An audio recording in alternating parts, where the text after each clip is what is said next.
No. Hey, everyone. Welcome to the Super Review Show's mixed bag with a star-studded panel tonight of I'll introduce everyone tonight because I know Bill always does it. Tonight we have my good friend Andrew. Hello. We have Justin is back.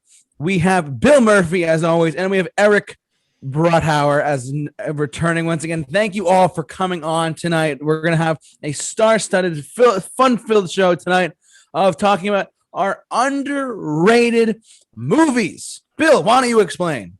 Okay, so as you know, over the past couple weeks, we've been talking about overrated / underrated stuff. Weeks ago, we talked about overrated TV shows, then we did overrated movies. Last week, we did underrated TV shows, and today we're doing underrated movies.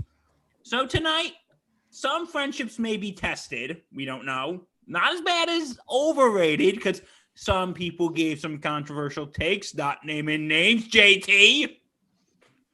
And as we're going to talk about I was not prepared.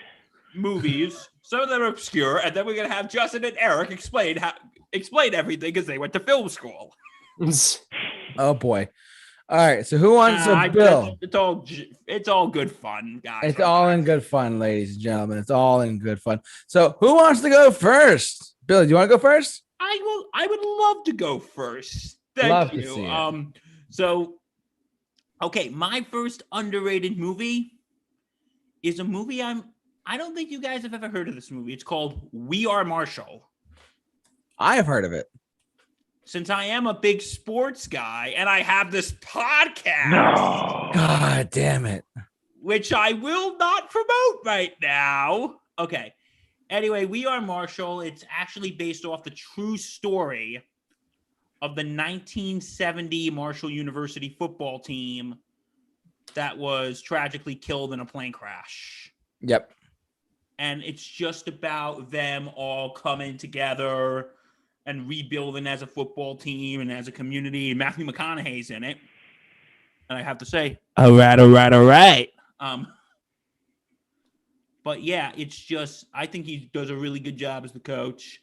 It's just and what I like about it is the movie it doesn't just touch on the big level. You also touch it on the smaller levels. You know what I mean? Like, two examples are, there's this one woman whose fiance was on that plane that went down. And she works as a waitress and she has to deal with her fiance's father who comes in every day. And he's going through some crap too, because a few years prior he lost his wife and now he lost his only child. That's right. And she's got to deal with that. And like, there's a scene when she goes over and she's wearing the ring that he gave her, and he goes, "Listen, I know you proposed to your wife with this, and he proposed to me. Now I want to give it back to you." She goes, "No, I want you to keep it. I want you to wear it, and you'll think of him every day." And another one is that there was 3 players who were not on the flight, and 2 of them were injured, and one of them wasn't injured, and you don't know why he wasn't on the flight. And then you find out that he overslept and he missed the flight, and now he's dealing with survivor's guilt. So he said, "I should have been on that plane with them." And it's such a good movie, and I think it's just really, really underappreciated. I can definitely see why. It's definitely got any other comments for Bill on anything or Wolf. Why Wolf? Why not Wolf? I don't know. That was kind of the first thought that came to mind because that's such a heavy subject matter, and obviously, it makes for good drama. There's a right way of handling 9/11 in the movie. There's a wrong way of handling 9/11 in the movie. A movie like Remember Me handles it the wrong way. This does sound like a movie that handles it right, though. I have not seen this movie. Sports movies are typically not really my thing, but from what Bill has told me, this might be something I might actually check out one day. Yeah, and I just want to say one more thing. We are Marshall. Yes, preach. Any other comments for We Are Marshall? By chance? Going once? Going twice. Going twice? What was that? Oh God, who did that? Oh God. Anyways, Bill, who's up next? So Bill went. Who's next? I'll go last because I'm the host. Anyone? I guess I'll go. Eric, go for it. Spider-Man 3. Okay. No, I can see why, but go on. I think it gets way too much hate, and Emo Peter is hilarious Fair point. and one of the greatest memes of our generation. I mean, Fair. Yes, that scene right there yep. when he gets up and dances at the bar. Oh yeah. It's cringe, but it's really funny at the same time. You're all right. It is comedy gold. It's amazing. I will say this. As a standalone movie, not counting source material, not counting continuity, it's dumb fun. I'd say the What worst, I I'd say said, the worst thing it did was Venom, which it was kind of overstuffing the movie, and Venom was definitely the weakest of the three villains. But I don't know. I kind of find it hard to like hate the movie because of it, because like for the one hand, it wasn't Sam Raimi's fault that happened, because he didn't want to put Venom in this movie. He wanted to save him for the next one, and then Sony forced him to do it. True. And I can't fault him for that. What I can fault him for, though, is the lack of build-up to Peter's big scene in the church. You know, that scene is an amazing scene, but the lead up to that scene, I don't buy it. I needed more. I think when he starts like he kind of does gradually start like lashing out at more and more people through the film, and it all like culminates when he strikes MJ and he realized, holy shit, what have I turned into? And what was I gonna say? Can we just talk about how the effect on the symbiote goo looks a million times better in this movie than it does in Venom? I never saw Venom, so I can't say. Yeah, the goo in this movie, it actually looks real, like a lot of the time. Yeah. The effect is incredible, and I think that makes it all the more annoying when if you go and watch Venom and see how fake it looks in that movie, because it's so bad. I mean, to me, it also looks a little metallic, which I'm not crazy about. Like, in my mind, I always envision the symbiote as like more of a sludge. Well, I'm thinking about like seeing like the best looking parts are like when the goo is just moving on its own, like the scene where Peter's laying in bed and it starts like crawling over him and like covering his suit. Also, I think and you have pointed out Venom being the worst part of the movie, but why did he keep insisting on having Topher Grace's face, like, why did he always keep there? peeling back the mask? Yeah, why? Yeah, he had this cool design. I don't know. Ish. Topher Grace wanted more screen time. And even he thought he was miscast. Yeah, I don't know. We should call Topher Grace what he is, and what is that, Justin? Eric Foreman. He is and always will be just Eric Foreman. Yeah. I still I like the conflict between Peter and Harry, and the scene where the Sandman's birth scene is incredible. Yes. Sandman's good. in Yes. that movie. Yeah. And Sandman, like his character was really good too. I'll give you this. There's a good movie wanting to come out of it, but there's a lot bogging it down. Yeah, I agree.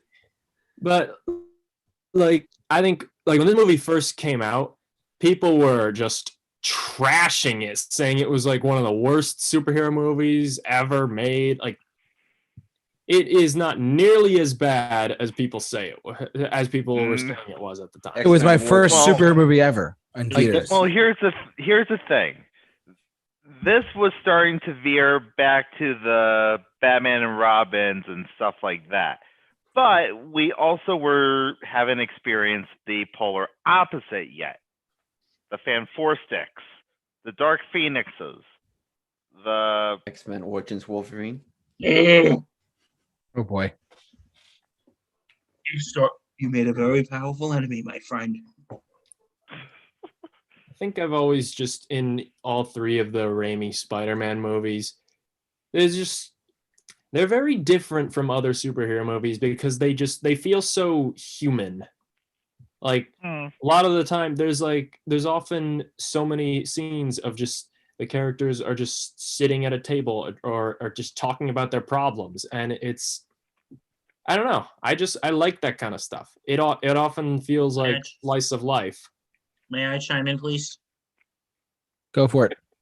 I have to say, I actually like Spider-Man 3 as well. I'm with you, Eric. I think it does get a lot of unnecessary hate but like, here's the thing. Yeah, it has stupid moments, but 1 and 2 have their stupid moments. Where do they get a pass? That's fair. What's a stupid moment in 2? Raining nuts keep falling on my head. That's not a stupid moment. That is a great moment. Take that back. Oh gosh, spread the hate. Okay, come on. Let's not I've kill always- each other tonight. I've never really liked that scene in the doctor's office with Oh, the Evil Dead scene. Oh yeah. No. That scene's amazing. With Peter in the doctor's office. When he was talking about his friend Oh, who thinks he's Spider-Man. right. Yeah. Or you know what? Or in the first one, the cheesy dialogue. And you know what that is? The cheesy dialogue. With, have you accepted my proposal? Are you in or are you out? It's you who's out, Gobby. Out of your mind. You watch the Oh, come on. comments- You're forgetting the best line. We'll meet again, Spider-Man. I love that. I love like that. they're just 1 and 2 are just as cheesy as 3. But here's a few things I will say about 3. Like I said, I think the Sandman scene is amazing. I think the scene with but the thing is that Topher Grace was miscast as Venom. And there were times he looked good, but it was just when you had to hear Eric Foreman open his mouth and try to be a villain. It's just weird. And I'm just waiting for Red Foreman to come up and say, "Hey, I'm gonna kick your ass, Eric, if you don't get over here." Oh God. I think Put up You know, your ass.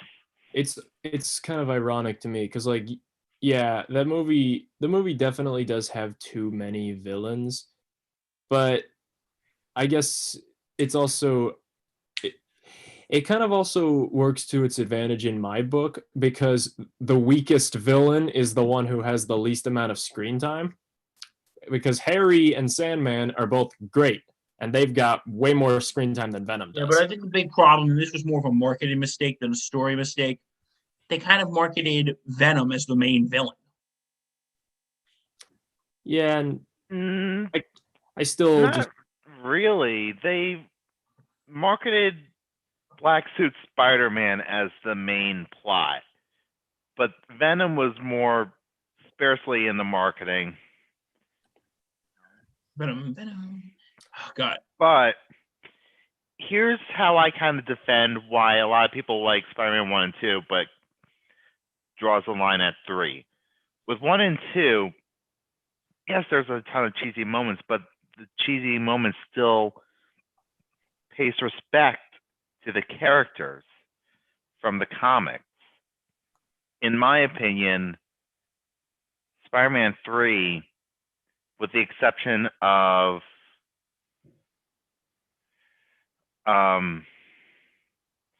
Sandman, does not. Also, can we talk about the whole subplot of, oh yeah, remember that guy you killed in the first movie? Yeah, it turns out he didn't kill your uncle. Yeah, that was. And you know what we say for that, Justin? Should we say that? Oh, how How convenient. convenient. It is just build up a plot convenience. it was for emotional stakes. It gave Peter a reason to care about catching Sandman beyond criminal with powers that I must stop. That should be reason enough. The only Yeah, reason That's a it's reason. plot convenience. That's a reason for Spider-Man to care, but that's not a reason for us to care.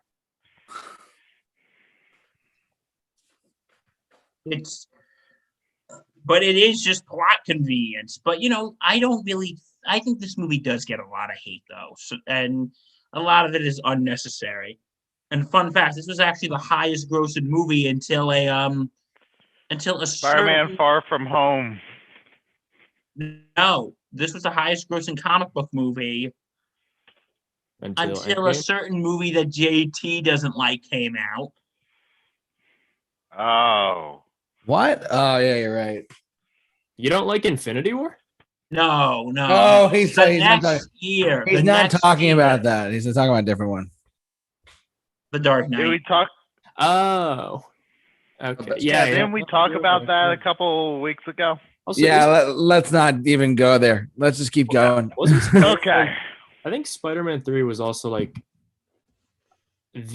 one of the most expensive movies ever made. $350 million budget. That's a pretty Probably good for movie. that time it was. $1 million. JT, look that up. It cost them $1 million per day to film in New York City. Well, yeah, it's New York City. Have you ever tried getting permits there? I True have. that. I try to avoid New York City as much as I can. Oh my god. I filmed my thesis in New York City, so. All right. Any other comments for Spider-Man 3 before we go on to our next victim? Yeah, it's good. JT, I just agree. move on because we can talk about Spider-Man 3 all day. All right. This is I not the agree with Spider-Man Eric show. on this one. Hey, this could be is Spider-Man 3 underrated stream. 100 minutes. Andrew, Yes. give me an underrated movie that you think is underrated. Okay. It's a Disney one. Okay. 2002, I believe. Treasure Planet. Oh, okay. Okay, yeah, yep. I haven't seen it, but Yeah, not a lot of seen people. bits of it. It's I've a seen good bits and movie. pieces I like of it. I watched it just recently, actually, like for the first time since probably maybe 20 years or so, or like 15. Because I remember seeing this movie once, and that was it. And then it's like it's on Disney Plus. And that's how I was able to watch it again. This was like the last 2D animated Disney movies since what? Yeah, I believe. Matt Hensley. Sorry, go on. I believe until like what Princess and the Frog in 2011. This was like the last Well, 2D. there was Home on the Range, but we don't talk about that. I forgot all about that. I remember that movie.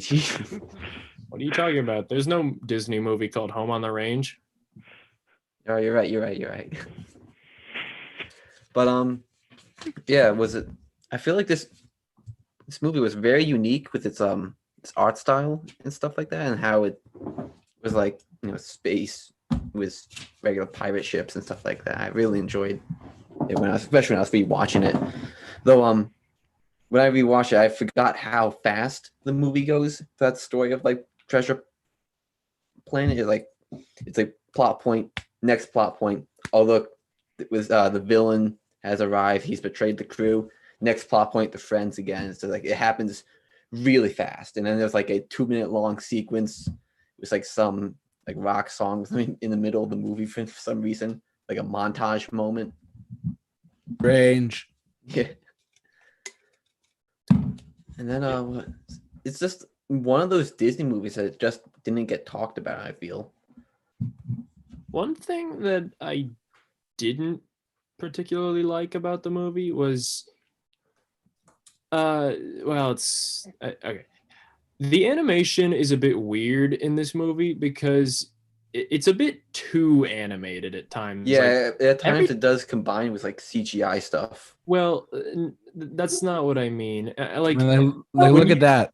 you see like the characters, like the way they're interacting with the environment, it all looks a bit too like smooth and like, oh yeah, I get what you mean. like it moves a bit too much. It doesn't always feel like solid. Right. Yeah. I get that. That was one thing I noticed recently. It was they're really fluid with their animation. Yeah, it almost felt like everything was like halfway to a liquid. It was a bit like what's the little pink gooey thing? Oh yeah, he literally is a liquid.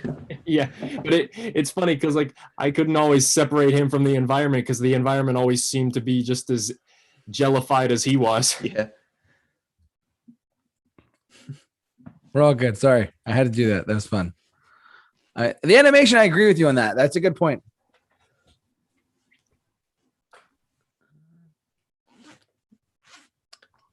Yeah, that's pretty much really all I have to say about That's all you got? All right. Yeah. Any other comments for Treasure Planet before we move on to we said Bill, Eric, Andrew, Justin, you're next. So any other All comments before Tristan? Any other Treasure Planet comments? No, not really. All right. What do we got, Justin?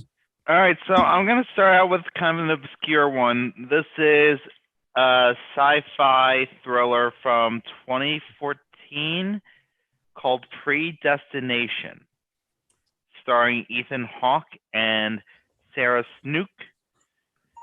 This? Ethan Hawke. Yep. Okay, talk to me. I wouldn't scroll any more than what you're seeing right here. Okay. This is a movie I really don't want to spoil too much of. I'm just going to give you the basic premise. Ethan Hawke plays a time cop, basically, who is tracking down this terrorist, but during a mission gone wrong, he's disfigured with damage to his vocal cords. He goes undercover to a different time period to get more intel on this terrorist, and what he finds out will shock you all. This is the absolute definition of a mind bender. Has any of you seen this movie?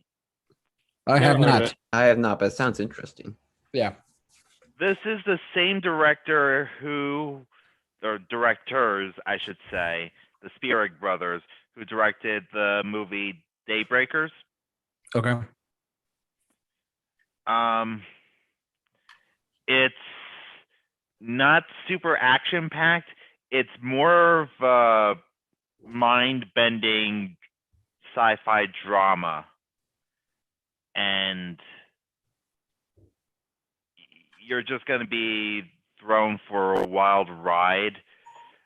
I know I'm being very vague on this, but if I told you some of the stuff that happens in this movie and who is who, you wouldn't believe me. It's insane. It's a movie that definitely has to be seen at least once. it was only made for $5 million, and it only made $5 million. So this movie definitely deserves some more love. Justin, just want to chime in on the chat board. We have some viewers in the chat board. Thank you so much for watching, of course. Sias, I think that's how I say your username. This isn't the one where he goes back in time to assassinate himself, is it? And he said, what movie was that called? Yep. This kind of, yeah. Did that give away too much? I feel really bad now. You just gave away the main twist, KT. It gives away one of the twists. Oh, one of them. Okay, I'm sorry. I won't say anymore. He's thinking of Looper. I'm sorry. That's my bad. Thank you, Sisis. It's different than Looper, but there's shit. You accidentally made me reveal it. Oh shit! Sorry about that. It's a crazy movie, and it definitely needs to be seen at least once. Okay. So sorry about the spoilers there, everyone. That was my fault. Bill will be back with us in a minute. He actually had to dip for a second. So one of my underrated films that I'm gonna just start off by saying right off the bat is it's another superhero movie. It's the only superhero movie I have on my list, actually. I didn't choose any superhero movies either. I think the Ben Affleck Daredevil. No. The only exception for this movie that I cannot is cringe is the teeter totter scene. That scene is god awful, but the rest of it, I thought was pretty darn decent. Especially, I cannot emphasize this enough, people. And I want Justin and Bill's not on yet. I want to do a director's cut movie commentary of this movie. It's really a great movie on its own. If you look at it, the time it was coming out in and where it stands, yes, it has Elektra, and Bullseye's head is literally like a circular, whatever. Bullseye. Exactly. I thought the casting. Please. I thought the casting of Kingpin was great, to be honest with you. But Ben Affleck, funny story, Ben Affleck took on Daredevil because he never thought he would play Batman. He said, this is the closest I'll ever get, so why not do this? And I thought he did a pretty darn good job. I thought the action was choreographed well. I thought that like, his costume, because it's 2003, it's right after Spider-Man 1. Like, I thought it was really good. I couldn't see it in theaters, of course. But guys, what's your take on Daredevil the movie? It's dumb. Okay. It didn't age well. I remember seeing this in theaters. Okay. I remember it being way too violent for me to handle at the time. Okay. But like the scene with the old lady in the airplane, like at that time, that kind of scarred me. Yeah, I could definitely see that. Yeah. But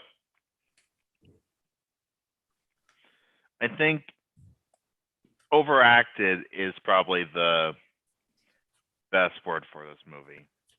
I think it was a little glossy on the editing, a little music video-y. Isn't there like a scene that's like a Sunny D commercial? Oh my god. What the Evanescence song wasn't "Wake Me Up." I forget what it's called exactly, but I know it that's had not one, but two Evanescence songs in it. Yeah, it shows you how dated it is. It really, you're right though. It did not date well.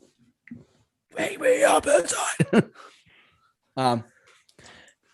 Anything else? I just want to say one more thing. This is actually, I just want to say, complete side note. But one of the reasons why I love the Netflix show as well when they did that. But to see Daredevil theatrical like this, I thought was great for the time being. And honestly, it's just complete side note.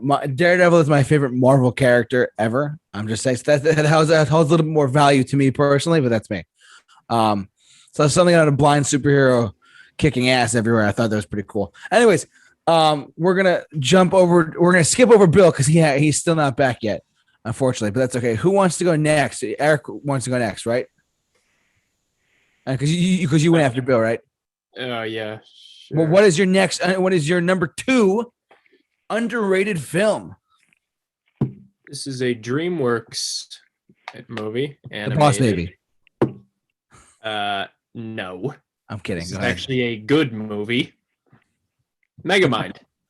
Oh my God, you're right. I forgot about that one. I haven't seen it, but Yeah, Megamind is very slept on. Yeah, I feel like everyone. I know some people have said the same thing about Megamind. I completely agree with this one. Go on. It's funny. But- It came out the same year as Despicable Me, and I think that might be Oh, one of the really? reasons that it went under the people's radar a bit, because they are similar movies in some ways. But I actually think Megamind is better than Despicable Me. Okay. Take. a hard feat. Yeah, I know some people here don't like Will Ferrell, but I think he did really well in this movie. And so wait, who here has seen it? I have. I haven't. Me neither. Me neither. Really? Well, okay. Get on it. Well, Is that a For live those of action you who edit of don't know. Megamind down there?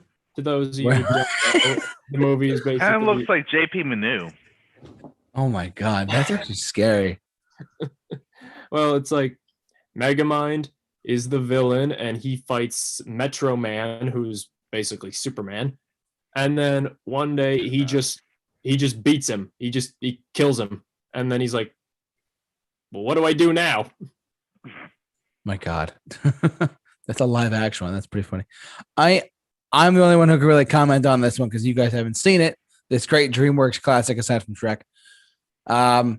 This one, I will say, it was unique. It was. I do remember being amused by it. I thought it was a lot of fun.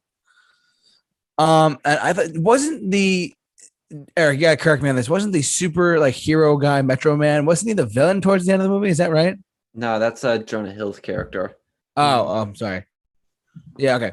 So It's like, like the best line was like, "There's no Easter Bunny, there's no Tooth Fairy, and there's no Queen of England." Yeah, that's great. Titan, otherwise known as Super Nice Guy, Oh God. but not the good kind of nice guy. But yeah, the music in the movie is great too. It's got a great soundtrack. Oh, nice. That's good. Got Guns N' Roses, Back in Black, a lot of good ones. Megamind's stuff. got good taste. Just want to point out. I mean, I know that the three others haven't seen it, but someone in the chat board is watching. Thank you so much. Is watching. He says, "Dude, I absolutely love this movie. Don't know if you ever heard or I don't ever heard or saw it. I highly recommend it. It was surprisingly good. I saw it in theaters and I was very pleased by it." Oh, Upgrade. That's I think it's Upgrade. sort of like I think it's like a bit of an indie film, I believe, or something like Oh, that. okay. My But bad. you know, I know what he's talking about. So, Sorry. I Whoops. did was watch the talking about Megamind. movie a few months ago, and yeah, I think it's actually like a better version of Venom, in my opinion. Like the guy gets Upgrade's a great movie. Yeah. yeah, that's why a lot of people like that one. he gets like taken over by an AI, and that's all I'll say. Like the AI controls his body. Oh my God, that movie was amazing. That is a very good movie. There's some really cool like action scenes in it. Sweet. All right. So Can I? yeah, are we? Bill, I know we skipped over you because you were out for a second. Bill, are you ready to share your next underrated movie? Yes. Sorry, Andrew. Okay. My next one, since we're gonna stay in the realm of animation for a second, and Okay. it's a Disney movie. You guys have probably heard me talk about this 1,000 times. Yes, Hunchback of Notre Dame. He didn't even need to. Yeah. I didn't even need your suggestion. I just knew what you were talking about. Hunchback of Notre Dame. I think Oh God, I love it.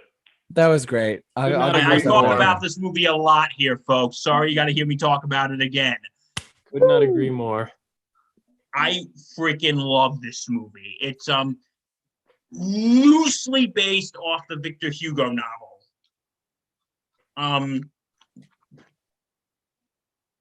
which is about the Hunchback Quasimodo. And I think Tower. we can all agree greatest comic relief of all time in the Gargoyles. I'm getting beaten by a bird. You're Nah, telling that- me I'm losing to a bird? Nah, I mean, in all seriousness, they're not terrible. A lot of people hate them. I actually don't think it's bad. I actually don't think they're that bad. I love Tom Holtz, who does the voice of Quasi. There's just such a kindness to it. And also we can't talk about the villain, Frollo. He has a great movie. Hellfire! Yeah, that one. Oh, fire. It's Such a time great for villain. copyright claims. Oh, God. Ahem. Here you go, Megan. Thank There you go. That's an inside joke between us. But anyway, what I also love is, of course, the music. Of course, Hellfire, which is the best Disney villain song. Because I just love how they make Frollo so complex. And you've heard me say this before. The song beforehand, Heaven's Light, I think it's like a good contradictory, because you have Quasi, who views Esmeralda as like an angel, and then you have Frollo, who views her as the devil. And I just absolutely love it. And I also love the opening, the Bells of Notre Dame. Yeah, that's a good one. And it does what the story is supposed to do. Tell you how the people's feeling and push the story along. And here's a controversy about the music. I think I actually might like the soundtrack better than the Lion King soundtrack.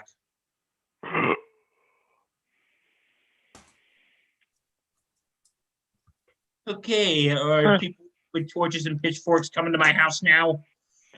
Honestly, it's a tough call. So What was that? honestly, it's a tough call because this is probably one of Mencken's best works. Yeah, I think this is Mencken's best work, because this came out at the latter end of the Disney Renaissance. The beginning and end was all the big ones.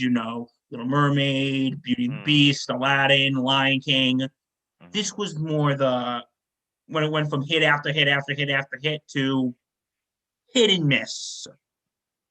You had you had Pocahontas, you had Hunchback, you had Hercules, Mulan, and then Tarzan.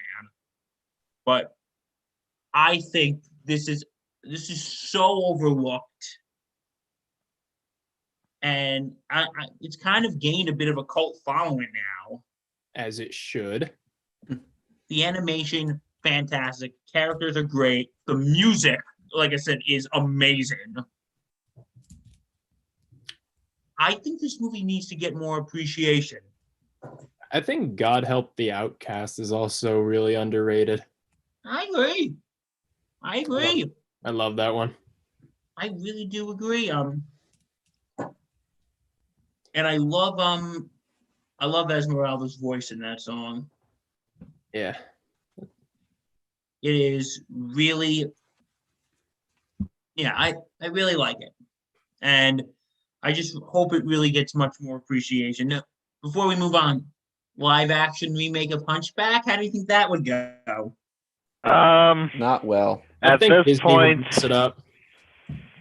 I am losing faith that a good live action remake of anything would be possible. So I mean, I liked the Jungle Book.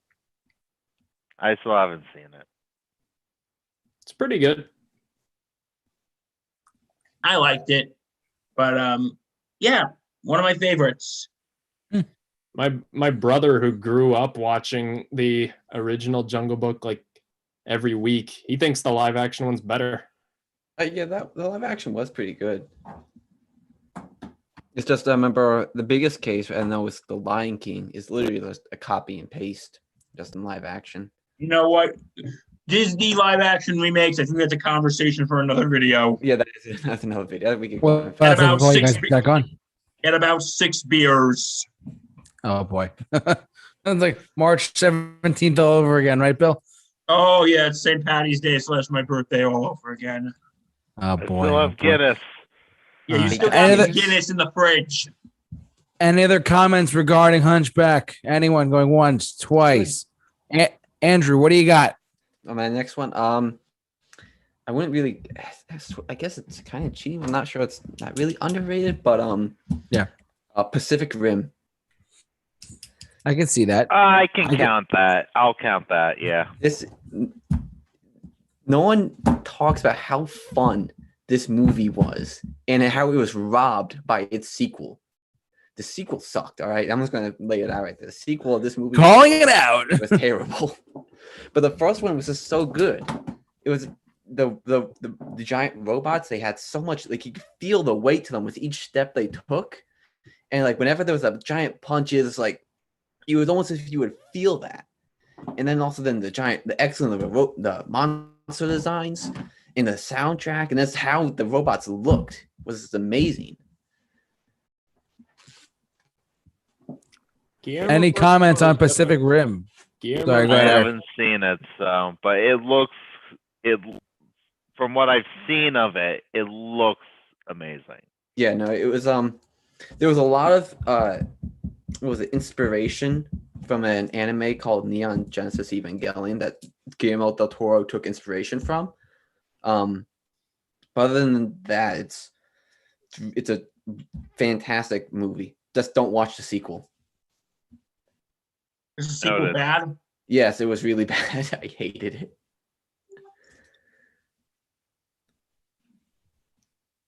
Eric, you were going to say something?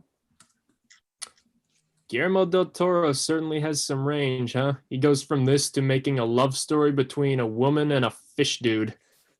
Oh yeah, the fish sex movie. Yeah, that fish sex movie that won Best Picture. Yeah.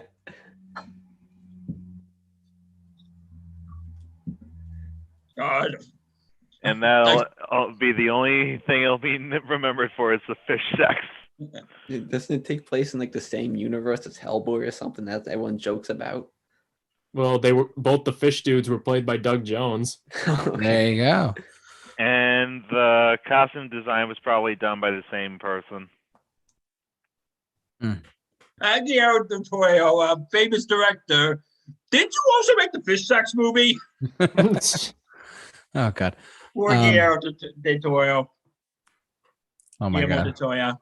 Hey, that's what he won Best Picture, so I think he can handle it. He's laughing his way to the bank. Oh my God. Yeah. Any other thoughts? Oh, hey, I just want to say, Anthony Kent, welcome to the chat board. It made a lot. Anthony, long time no see, pal. Welcome back. I'm assuming you know Bill. It made lots of money, but I think people give Pacific Rim a hard time. It is so much fun. Yeah, I agree with him. It's an incredibly fun movie. I haven't seen it, so I can't speak, but I remember it being remembered as a Transformers knockoff. It's Right. better than Transformers, believe me. Michael Bay, anything is better than Michael Bay. No, you said it was Michael Bumblebee is better. Boo. Bumblebee was better than any Transformers because Michael Bay wasn't involved with it. Bumblebee was a pretty good movie, I will say that. Yeah. It was. All right, who's up next? Justin, you're up next. What's your next underrated film? What's your second All one? right, so my next film is probably my favorite movie of 2016. Besides Deadpool and Civil War and any other comic book movies I liked from that. And Suicide Squad. But no. Okay. Martha. Anyways, this is a movie that got a little love at the box office. Opened up at number 4. This is The Nice Guys. This is a movie with Russell Crowe and Ryan Gosling. Takes place in the 1970s LA. I remember it. I didn't see it, but I know what you're talking about. Oh, we saw this together. Yep, No. it's an amazing movie with two amazing performances from these two. They're having a blast in these roles. Ryan Gosling plays this drunk widower who's a PI, and he's looking for the niece of an old lady that he's hired by, who's assumed to be dead, but and then it just unravels into this huge conspiracy against big steel, I guess it was. And it's just a wild ride with wild performances, wild comedy. It's just a fun ride.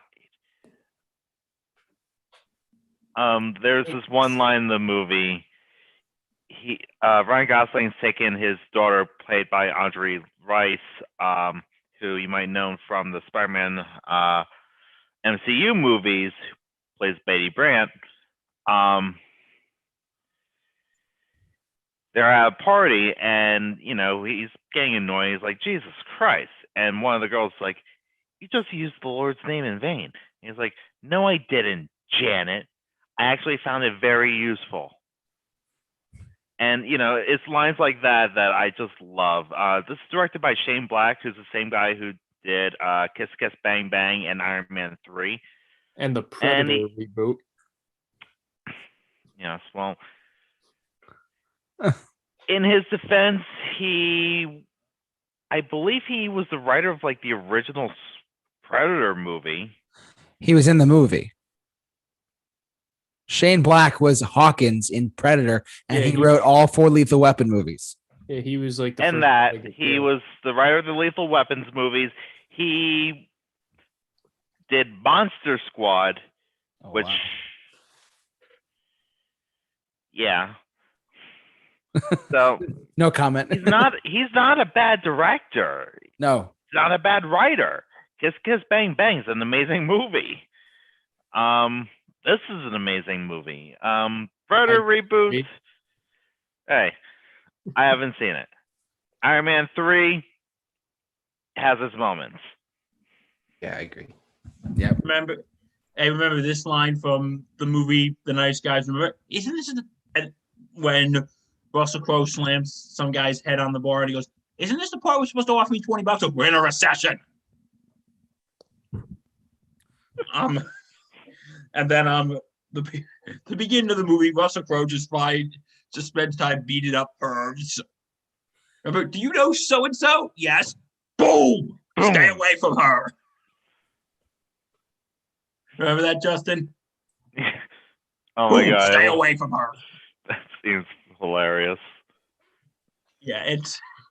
Or remember the scene when they compared one of the women to Hitler, and he's speaking mock German, and Ryan Gosling is speaking mock German, and Russell goes, yeah, and then Kim Basinger's like, "What is he doing?" He's like, "I think he's insinuating that you are like Adolf Hitler." Yeah, this was a good movie. This was a really good movie. All right, we saw it together. The comments. Yeah, but Matt Ham's in the chat board. I remember you guys, Bill and Justin, doing a car review of The Nice Guys. LOL. Lovely. Mm-hmm. Yes, we did, Matt. Thank you for remembering. All right. Any other last minute thoughts on The Nice Guys? 1, 2. Yeah, it sucks. What? Oh, God. Hold on, Justin. Let me do the record scratch. What? Yeah, it's a bad movie. Oh boy! Please state your case, Mr. Brethauer. How do you say your last name? Rathauer. Mr. Brett Howard, please state your case.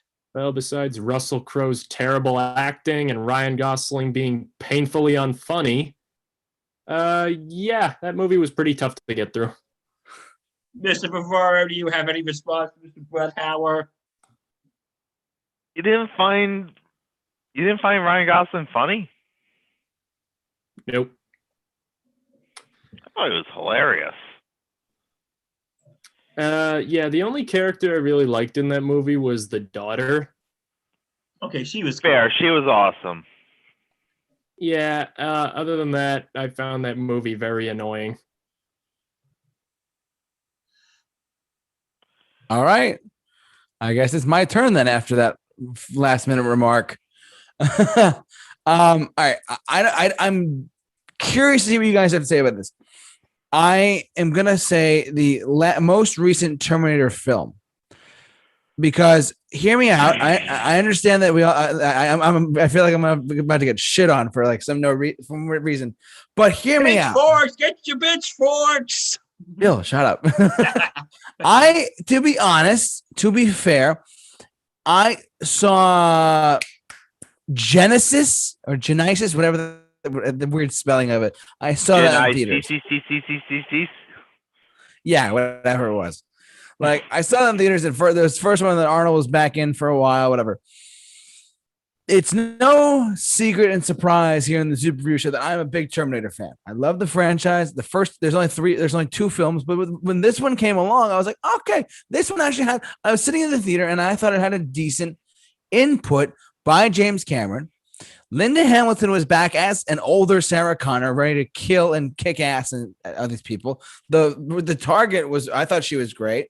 I don't know her, like, the actor's name offhand, but Arnold apparently was a Terminator that misfired and they was sent back in time to not assassinate someone. I actually thought it had some decent elements to it, which made it shine. Yes, but was it a great film? No. Was it a decent film? I thought it was pretty decent. Anyways, tell me why I'm right or wrong. Anyone, go. You're half right. It pulls it pulls an Alien 3 and kills John Connor right at the start, which invalidates the last two movies. Yeah. Exactly. Here's the thing. You can defend the decision in the first 5 minutes to kill John Connor if this was a better movie. Right. I agree. But this movie was redundant and repetitive. I agree with you on that. Even though I liked it, I agree with you on that. Okay, Skynet's no longer a thing. Instead, we have another Skynet. Skynet 2. Legion. Okay, who's Legion? It's Skynet. Yeah, it's pretending that it's doing something. But look, this new, Terminator can turn into two Terminators.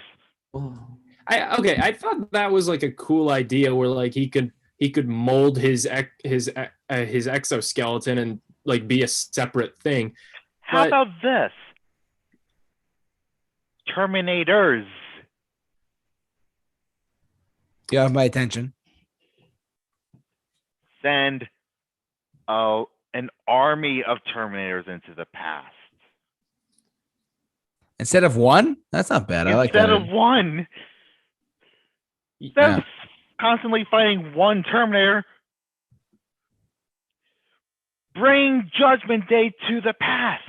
You know what? You know what's something that happened in Dark Fate that really annoyed me? What? You remember in the first Terminator movie when Kyle Reese is explaining to Sarah like that the Terminator, it can't be bargained with or reasoned with. It doesn't. Yeah. There's a scene like at the end where the one that's trying to kill the girl, he stops and he tries to bargain with the people protecting her to try to get them to give her up. Like continuity. I don't know. Here's the thing, though. That doesn't seem like something. You can argue that Terminator 2 broke that rule too, because John Connor kind of had to bargain with the T-800 not to kill anyone. Yeah, but the T-800s was programmed to obey John. So that wasn't like the T-800 in that movie wasn't programmed to kill anyone specifically. It was just he could if he needed to, but he also was ordered to obey John. So it's not breaking any lore there. But in this movie, I don't know what the robot's called in this movie, but Rev9. Like you know how in like Terminator 2 when the two robots are fighting with each other, they're not talking to each other. Yeah. Mm-hmm. I feel like that's what it should have been like. He's like the Terminator shouldn't be Except for stopping the cool one-liner. Okay, yeah. Besides that, well, the guy was frozen; he couldn't hear him. But I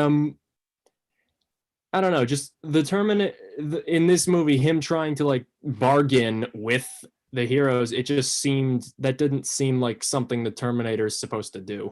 Yeah.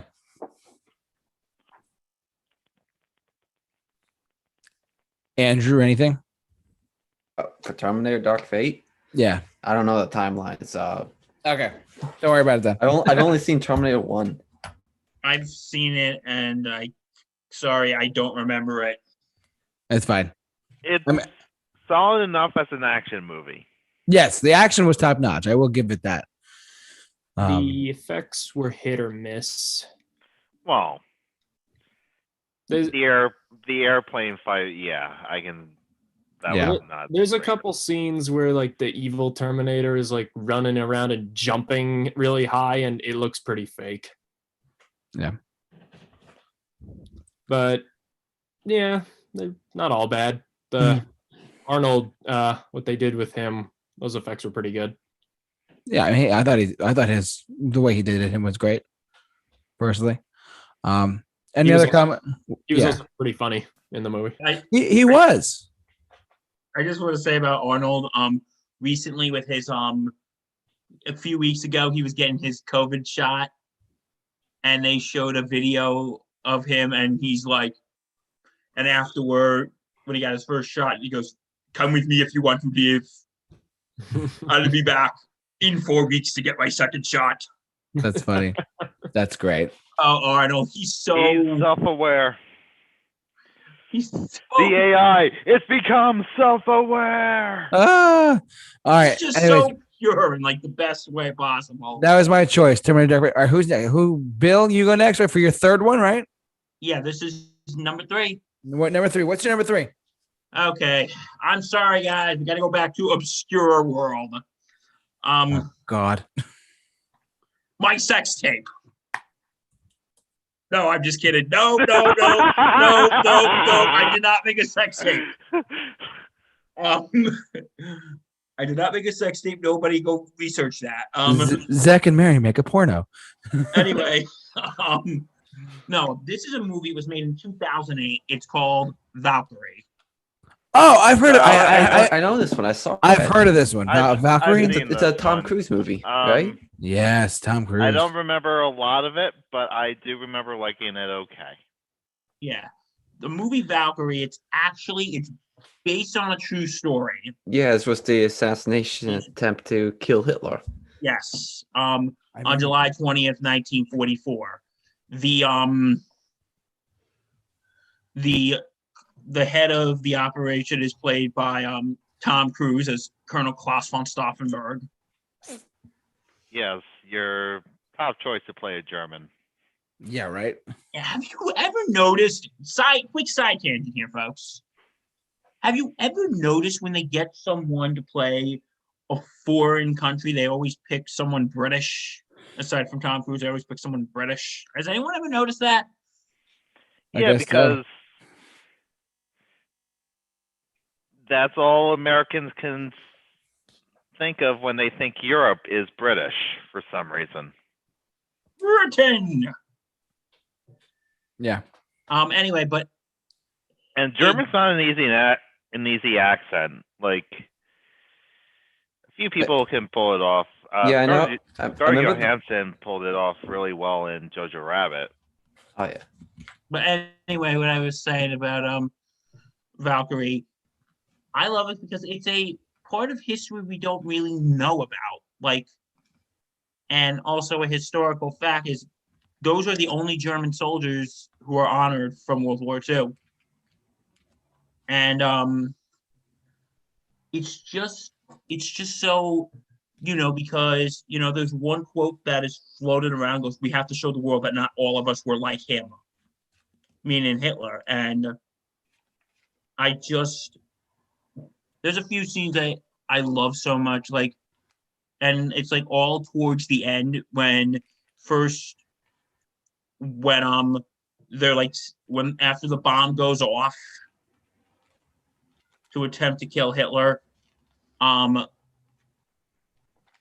like nothing has been declared, like through Operation Valkyrie, and Tom Cruise is talking to one of the generals, and he's going, "We have no confirmation that Hitler is dead." He goes, "Damn it!" He's like, "Listen, forget about Germany, forget about Europe. Your lives are in danger. I saw the blast. He's dead. If you want to make it through the night, you better do as I say." And then they initiate Operation Valkyrie, and there is a scene when Tom Cruise comes back to headquarters, and he thinks that this is going to go bad, and then everyone is there. They're showing their ID cards, like Colonel Stauffenberg, we're reporting for duty, and he's like, "Thank you for being here today." And one of the guys who runs it with him comes and says, "We have full support of the Berlin police." I said, "We will not interfere." And then he goes, "Thank you for being here. You know what must be done.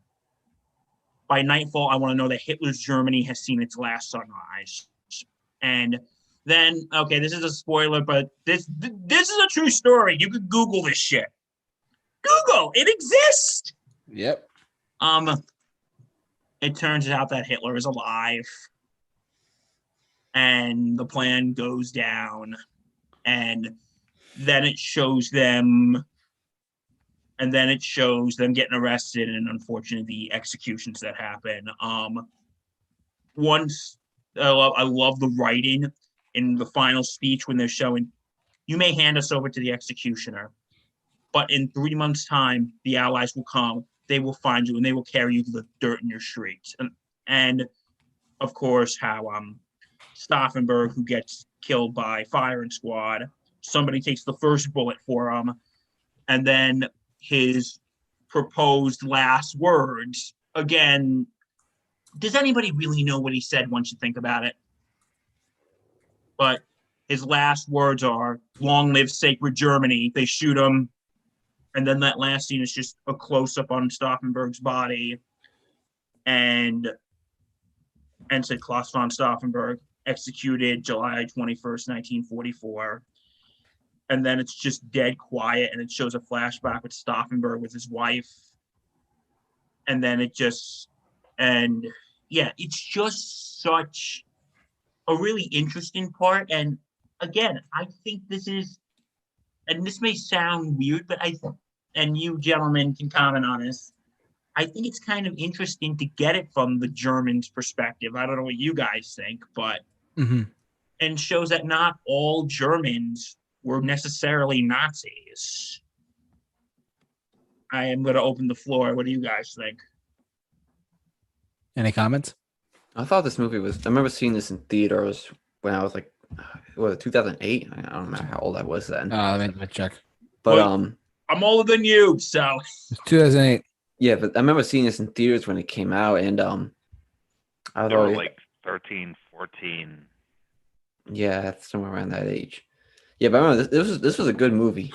I agree with not many people talking about this. This is definitely was slept on a bit, even though they has like Tom Cruise as the main lead playing a German. I think if you look past that, you can look into an interesting part of history. Yeah.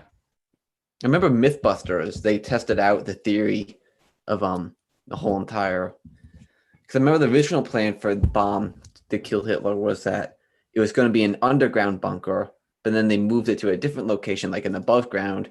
I remember Mythbusters actually testing out like the difference between those two, and actually like confirming like, yeah, if it was in the underground bunker, they would have succeeded in the mission, I think. Yeah. Yeah, because they said if it was originally in the bunker, Hitler would have been severely injured or killed. Yeah. All right. Eric? And, oh, sorry. Go ahead. No, go ahead. I'm sorry. Eric? I was going to say who else wanted to comment? I've never seen this movie. Okay, Justin. I saw this movie when it first came out. Haven't seen it since. I remember liking it okay. It's a great story. I think Tom Cruise was a weird choice to play Count von Stauffenberg, but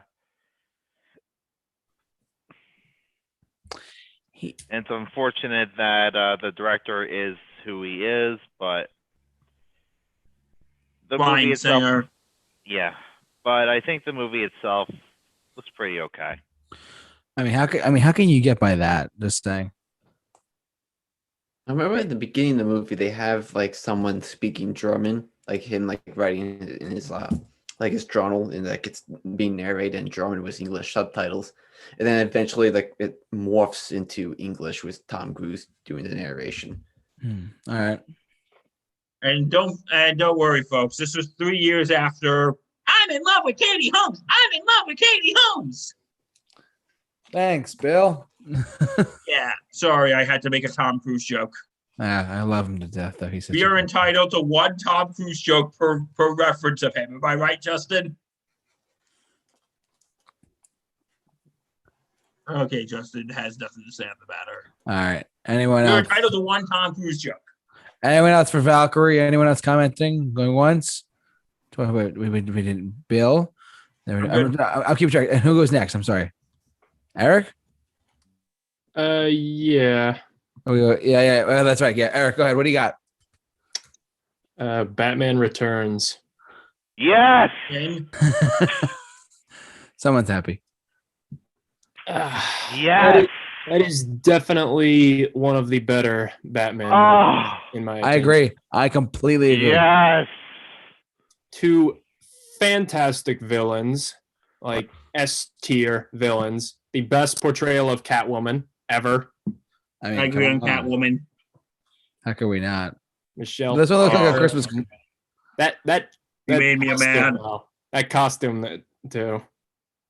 The costume work was great. I mean, Tim Burton directed this too, right? I just want to make sure. This Yes. movie made me Could you not ask tell? myself questions I never knew I needed to ask myself. It's okay. We can show this on camera. It's okay. Yeah. We're all Michelle- adults here. Kids, go watch a Pixar. Actually, no, kids, it's past your bedtime. Go to bed. And Danny DeVito as the Penguin. Tim, can we Incredible. cut? I'm feeling a little uncomfortable right now. Oh yeah. They're like that cat babies on the set. Uh, But yeah, I love this movie. It's honestly, I think I might have rewatched. I'm this gonna ride the city like a hawk from hell. I think this Oh my might be God. the Batman movie I've watched more than any other. It's fantastic. Santa Claus, fret not. Infinitely And- quotable, Yeah, pure, unadulterated Burton. yeah. It's just The studio wasn't holding him back like the last one. He was let loose. He could do whatever he wanted. yeah. John Peters didn't have him on a leash anymore. I just think this movie's okay. It's not. I'm sorry, Eric, but I would say this is probably one of my least favorites. Not a fan of Tim Burton. No, I love not Tim this Burton. movie? I love Tim Burton. I tried doing a whole Tim Burton month last year. It didn't work out so well. Yeah, that's all right. Hashtag lack of motivation. Maybe next year I'll come back. Stay tuned. No, I do like Michael Keaton as Batman. I really do like Selena Cott. I like what's her face? Michelle Pfeiffer. Michelle Pfeiffer. The reason I became a man. Okay. I know the reason why he doesn't like this movie as much as we do. Okay, what is it? It's Penguin. Yeah, he kind of weirds me out a little Is bit. that really why? But you got Danny DeVito. Is it because he's not like the comic Penguin? Well, it's just okay. Here's how I would describe Penguin. Okay, I'm not a comic book purist. I hate comic book purists. Then you hate me. No, I don't. I don't hate you, JT. Sorry. No, but no, Justin, you've heard me go on purist rants before. Watch my Burton review of the first my Burton month review of the first Batman, and you get to go hear my comic book purist rant.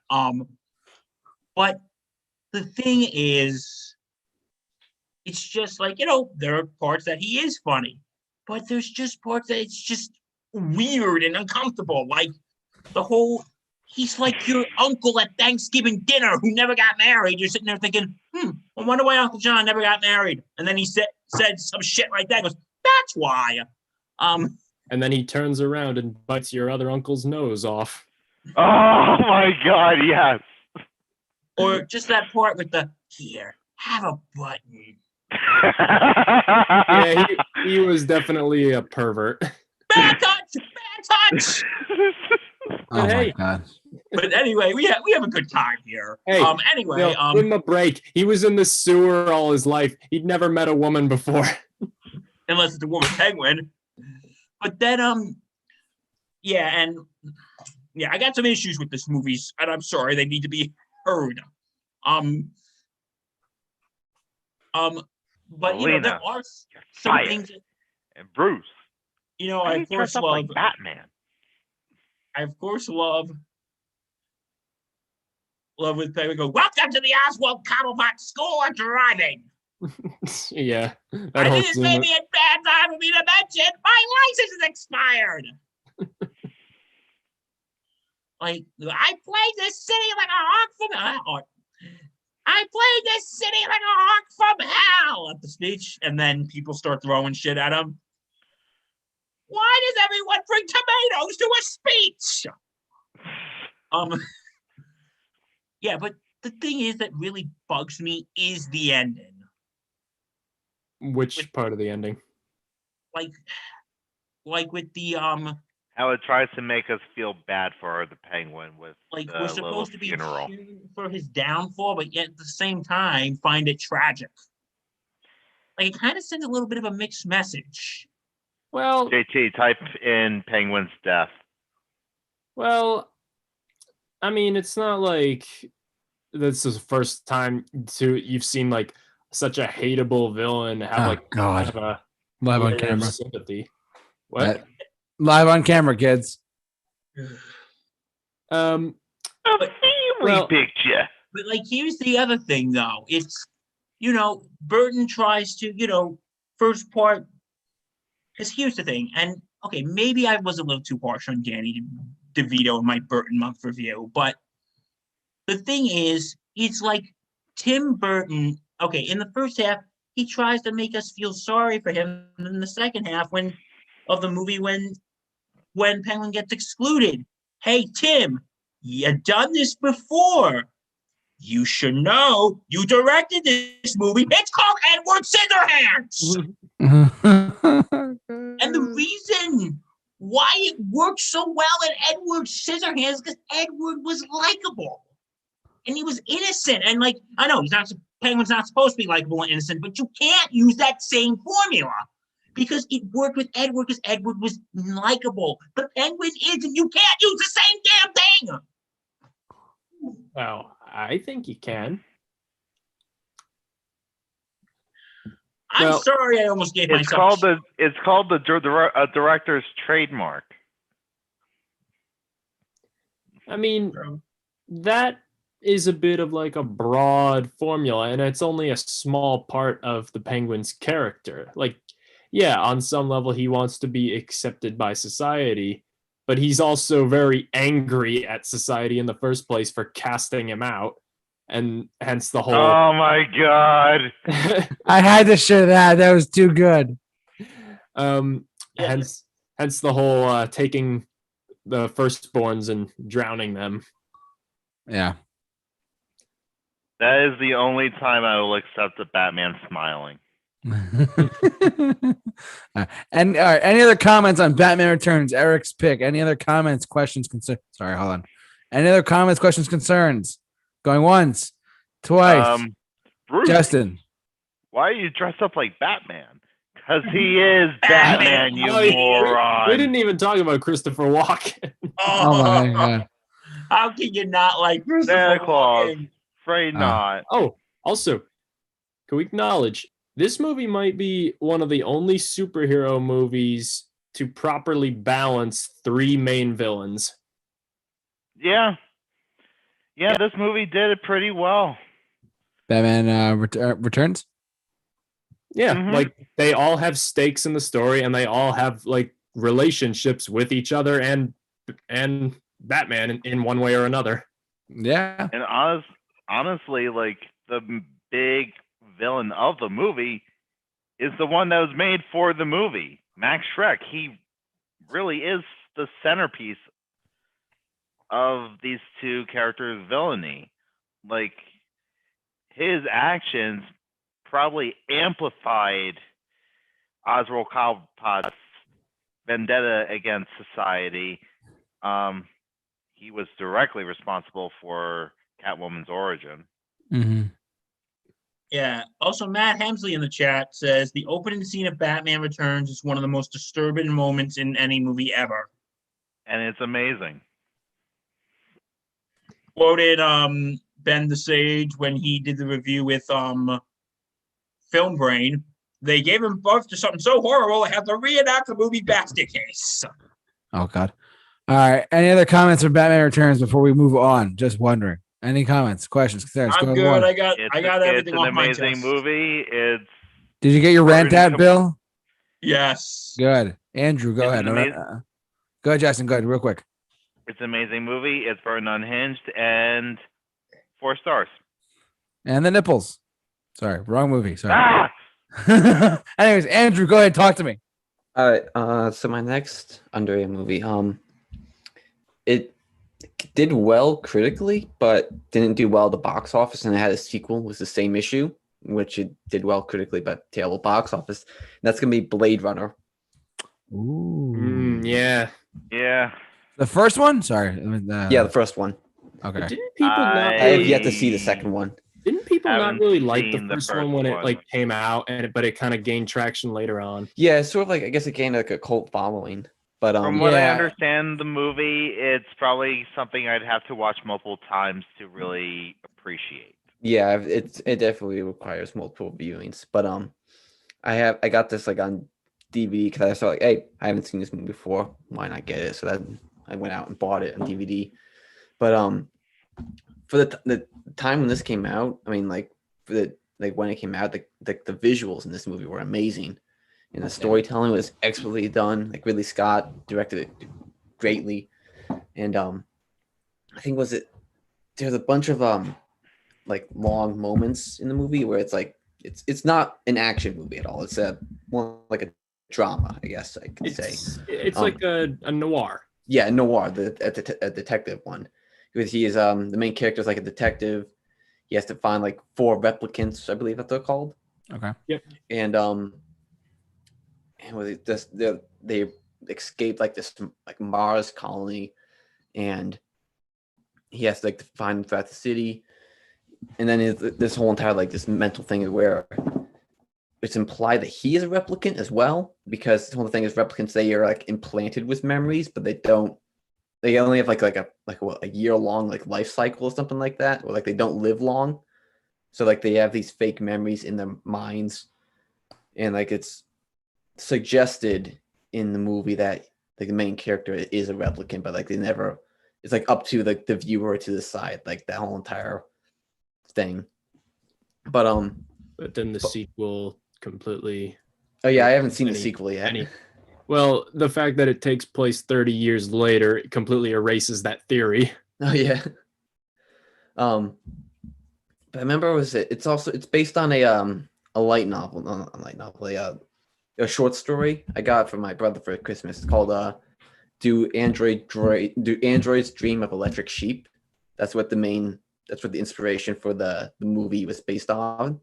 So if you haven't read that, you might want to read that as well if you haven't seen the movie. But yeah, this is Good the name of that name, because like you don't dream of sheep, you count sheep to fall asleep. yeah, I guess the main point of this do androids dream. That's the whole entire thing. Yeah, I know. Like the ending of the first Blade Runner was fantastic. It was Just like like that ending monologue. I just like to ruin that title for people. So yeah, that's what I have to say on this movie. Any other comments for Blade Runner? The music is Oh yeah. I haven't seen the Incredible. first movie, so I have no comment. We saw the second one together, though, Justin. Remember? Yeah. You must have been confused. Yes, and it was like Yeah. nearly 3 hours long. Oh God.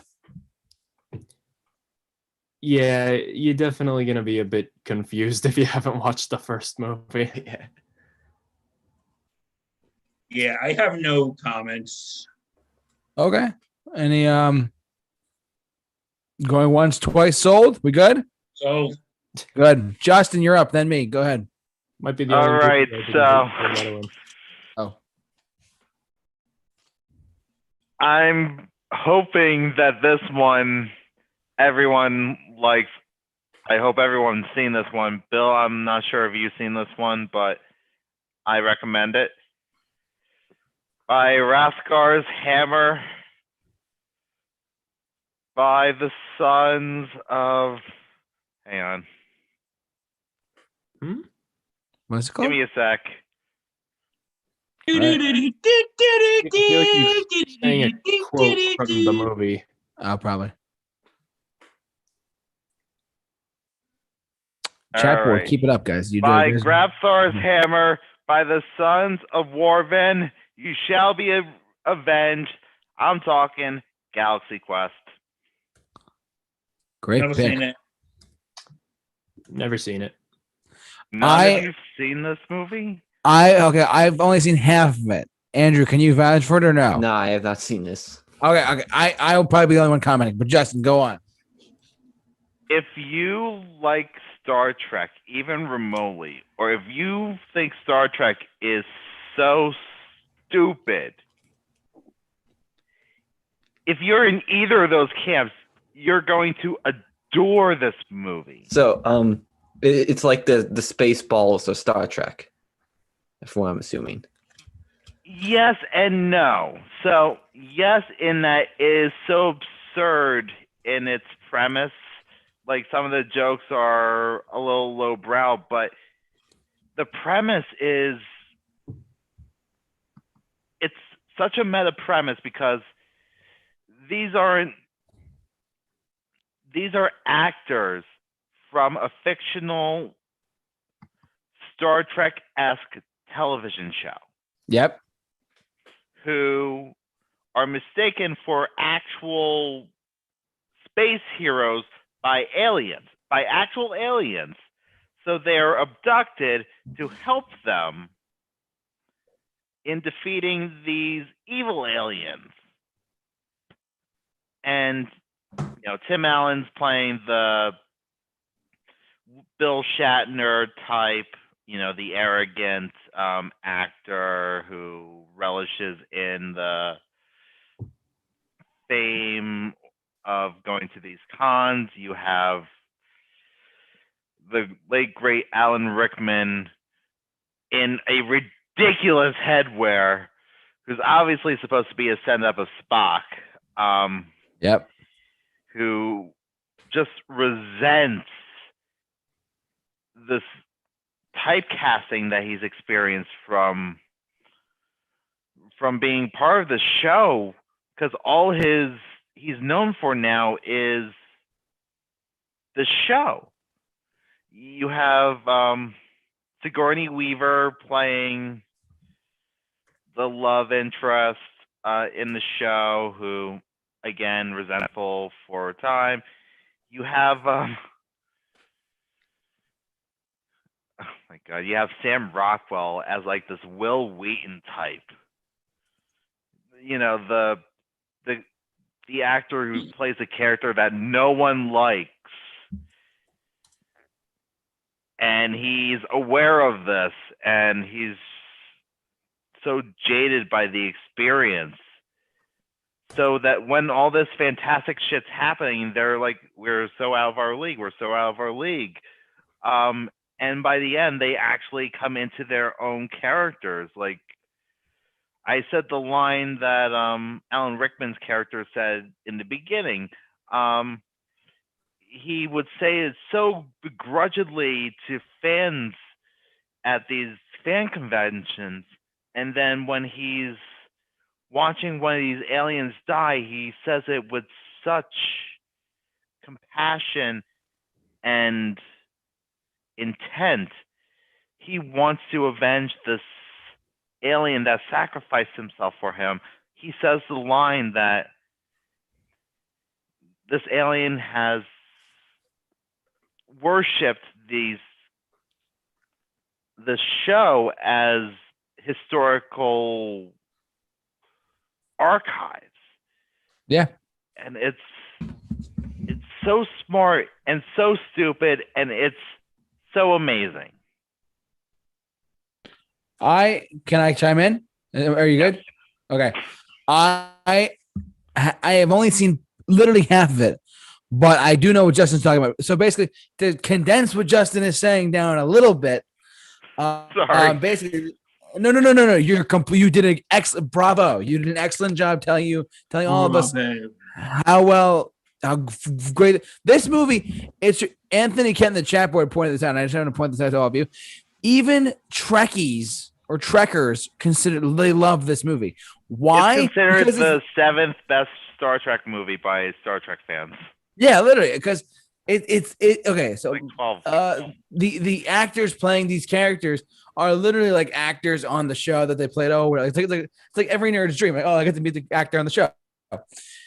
So sure enough, but then they actually, as characters, they actually have to fight off real life aliens. It's a really unique premise. It's really clever on how they do it. I for the three of you who are on this panel and those of you who are at home watching this, I personally cannot. I know Justin cannot recommend this enough. I can't recommend this enough. Go home, watch Galaxy Quest, and get back to us.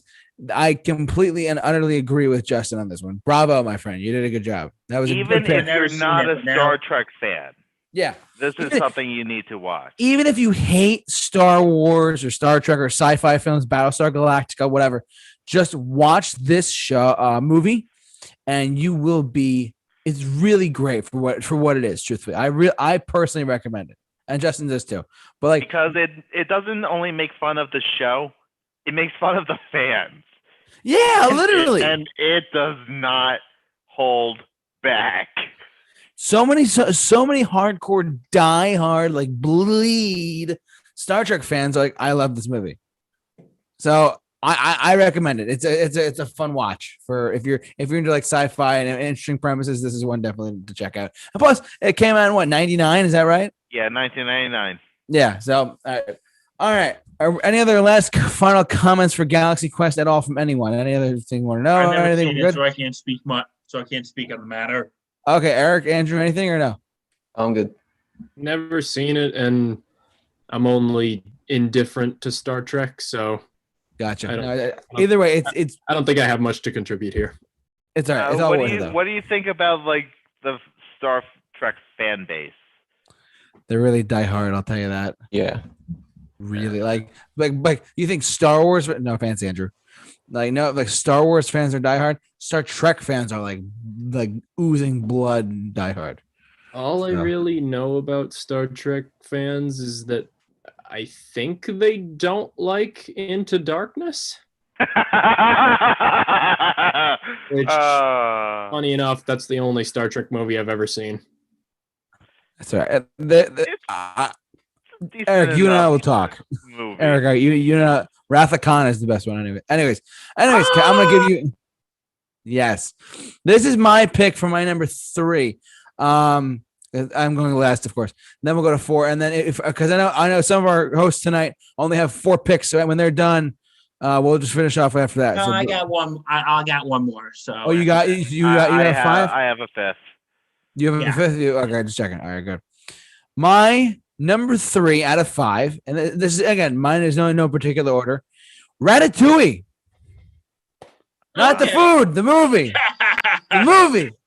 God damn it! Yeah, Okay, I was gonna say The I'm movie! not an eggplant fan, so I know. Sorry, I buy that. I don't know. Ratatouille might be the most underrated Pixar film out there. I think, in my It's a good opinion. one. And Andrew's dying behind the scenes over there. He's like, "What the hell?"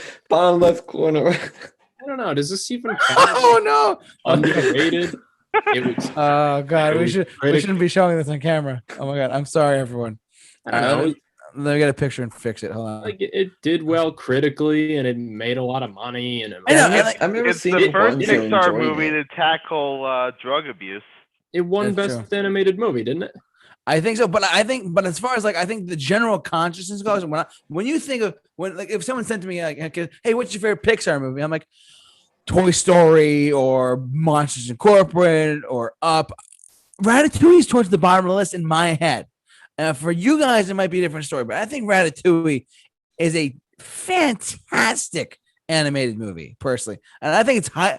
I will go as far as say it's highly underrated as a Pixar movie. It's such a great, like, cute, fun film. The chef here, and he mentioned like it's in Paris, oui oui bonjour, whatever. Like, like come on. I thought it was fantastic, and I don't hear anyone else talk about it amongst the Pixar like greats. So, anyways, comments, concerns. I think one reason for that is Brad Bird's animated movies tend to be more like mature than a lot of the other ones. Yeah, that's fair. And so there's a lot of dialogue in his movies that is definitely more geared towards adults. Yeah. So like you got the scene in Incredibles where they're talking about insurance, and you have these scenes in Ratatouille. That's my favorite scene. You have the scene in Ratatouille where Skinner's talking to his lawyer about like what happens to like the restaurant if it turns out that like Linguini is Gusto's son, and like that kind of dialogue is not something that a kid is going to pay that much attention to, or at least in most cases. So Yeah, I mean, I can see why most of Brad Bird's movies are not that highly rated when you compare them with other Pixar movies. yeah, But they are still really good.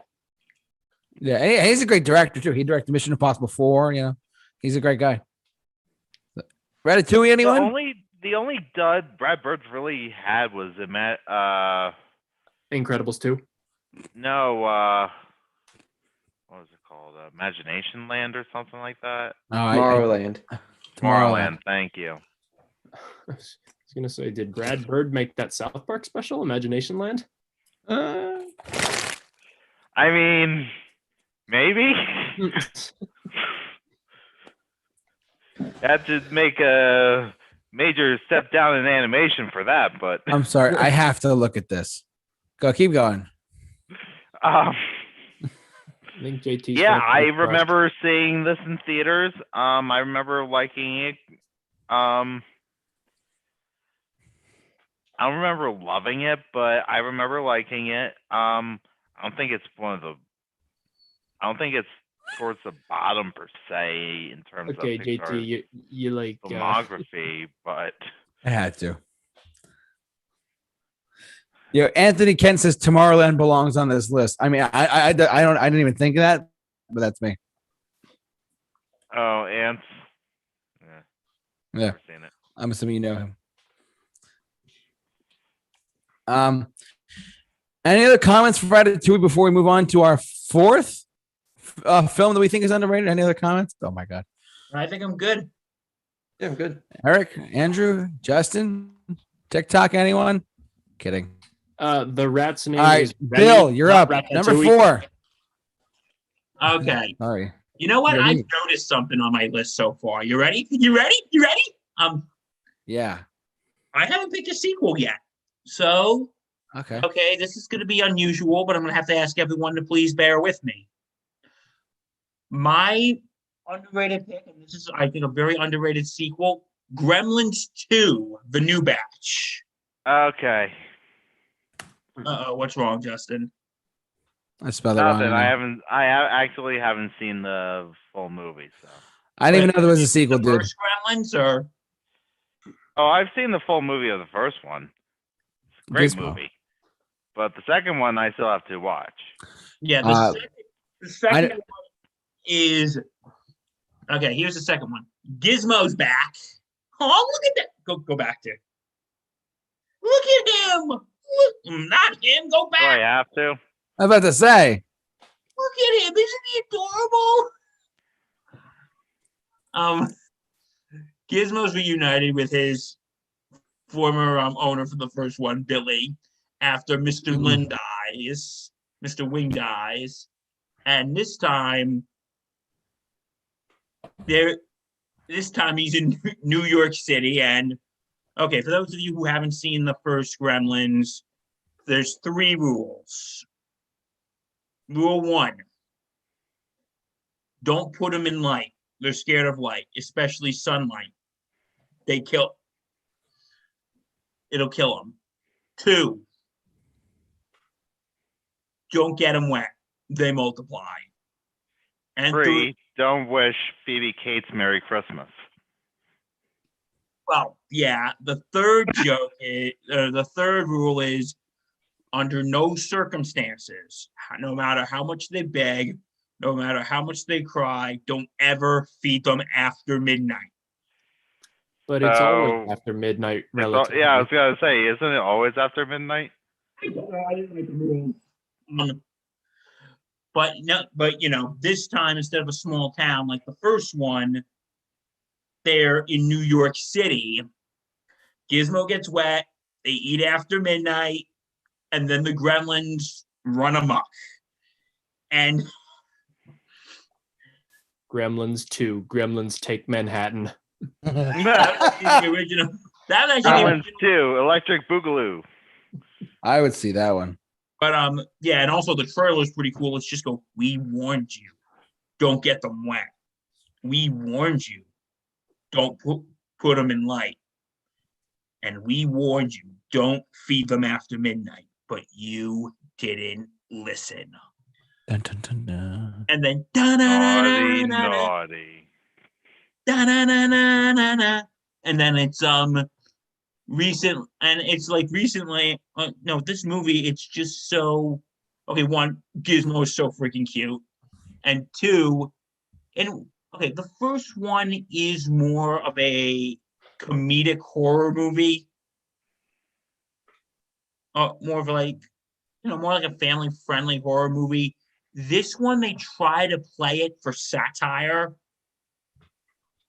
They try to play it more in satire. Like there's actually a if you've watched the first Gremlins, there's a scene about Phoebe Cates, about why she's so grumpy around Christmas, and saying that there's a tragic story about how her father tried to dress up as Santa and then he died. And then they like parodied that with Lincoln's birthday. And like they play it mostly for laughs. Yeah. And there's actually a scene that Leonard Maltin is like giving his review of the first one because he actually didn't like the first one. And there's a scene, and the Gremlins absolutely attack him. And you know what? I got to give a tip of the hat to Leonard Maltin that he was a good sport about that. Everybody's a critic. They're like, this movie is terrible, awful, and then I go, no, and they're attacking him, and they're like, I was just kidding. And then of course Hulk Hogan makes a cameo. Hulk Hogan. You think the Gremsters have a chance against the Hulkster? It is, yeah, like they try to play it serious, but it's so fun. Like there's actually a scene when they have this one gremlin who's voiced by Tony Randall, and he's like talking about civilization, and then look at this one fella here, and he pulls out a gun and shoots him. Now, was that civilized? No, clearly not. It was fun, but not civilized. But yeah, I think this, and you know what? It's funny. It's like critics actually like it, but the fans really didn't like it. Because it's usually weird when we talk about this underrated movies, the critics don't like it, Yeah. but the fans do. This one was the opposite. And I think this is actually a good sequel. Yeah, it does take a little bit of a different tone, but I actually think it kind of works. And I just want to say on a side note, did everyone see there's a Mountain Dew commercial with Gizmo in it? Did everyone see this? Oh yeah, I've seen it. It's just my YouTube. It's just a recent one, and they brought Zach Gallagher back too. Yeah, so yeah, Gremlins 2, a sequel to one of my favorite movies. Cool. Okay, anyone have any comments, questions? Oh, sorry, that's your part. That's right. I don't have anything to say. So anyone else? I've only really seen the clips on YouTube from the movie. I still need to watch the actual movie. So Okay. Eric, Andrew, anything? Like the first one, never seen the second one. Gotcha. Did you All even right. know it was the second one? Be honest. I did, but I know, like, I'm gonna be honest. I didn't even know it was called The New Batch. I just knew of its existence. Yeah. Well, I recommend you give it a watch. Cool. What I don't know is if there is a third one. No, there isn't. Well, they're making a prequel series Ah. called Gizmo and the Secret of Magua, and it's going to be on HBO Max. Huh. It's Justin. Guess what that might call for? Cash review. It might call for a couch review. Yeah, let's review. All right. Anyway, any other comments? Going once, twice. Sold to that man over there. Eric, you're up. Paul Blart. Oh, good one. Interesting. I like that. Actually, you know what? Yes, I can comment this. I agree with this. Anyone else? No. Okay. No, Andrew? as in no comment, or no, as in you don't like. No comment. Andrew? I haven't seen the movie, so I can't really comment. I've seen the movie, but I can't comment. Wait, Justin, you haven't seen Paul Blart? No. It's pretty funny, actually. Yeah, I liked it. it's dumb fun, but I like it. It's pretty funny. Yeah.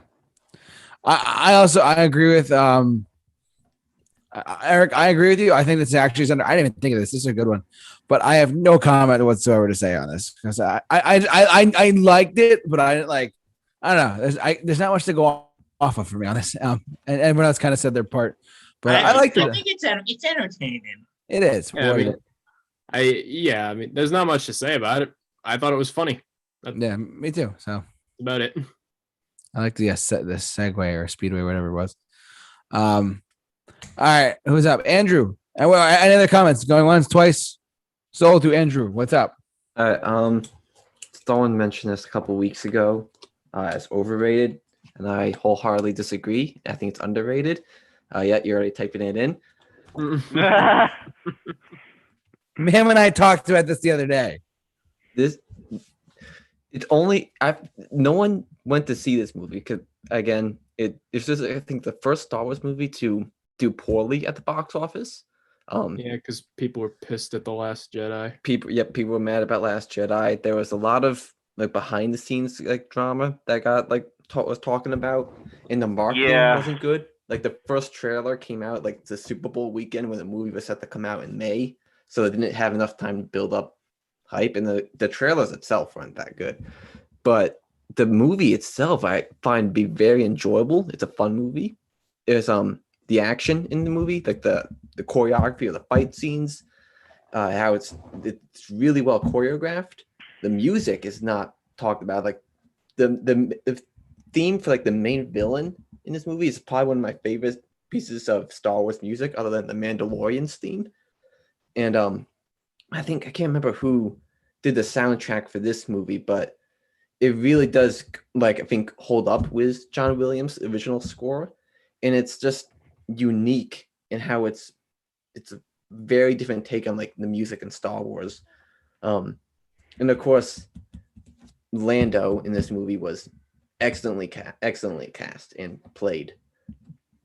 And what really surprised me the most was Aldrin Einrich's Han Solo, because when I went into this movie, I went with the lowest of the low expectations with me. I did not think he would be a good cast pick, but as the movie went on, I started seeing him as Han Solo, and I think he did a very good job because he didn't portray he wasn't trying to be Harrison Ford's Han Solo. He was being his own, and that grew on me tremendously throughout the film. And then I would be ashamed to not talk about Woody Harrelson, which he plays Woody Harrelson in the Star Wars movie.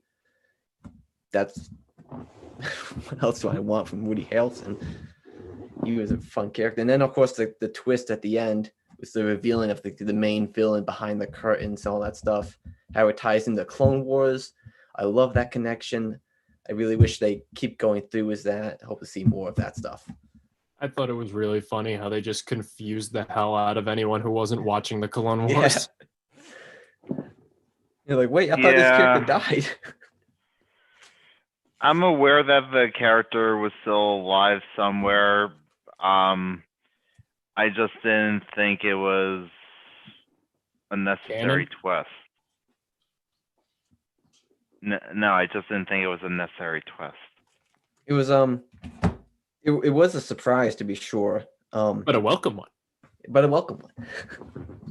But I thought it was kind of dull. Yeah, I was kind of bored with this movie.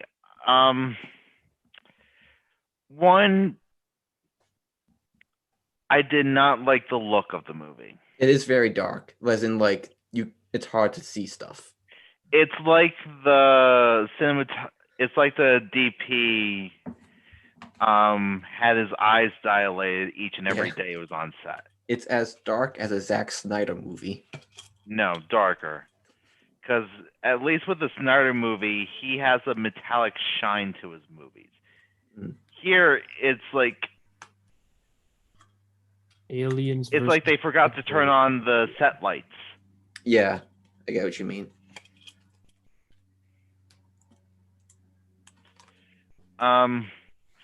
Also, I'm never a fan when the directors get fired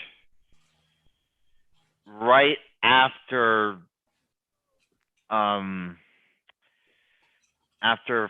principal photography wraps, and then they hire a completely new director to just take over. Yeah, but I feel like Ron Howard did a decent enough job with the movie itself.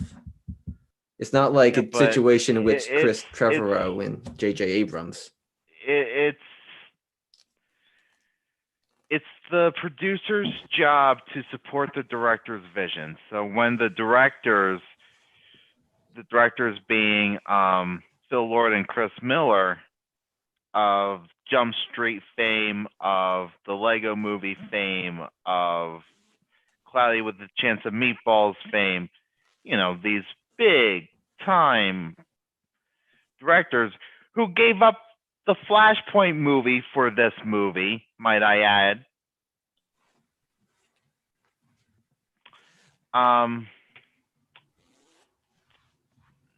They put their heart and souls into this, and they said, "We don't like what you did.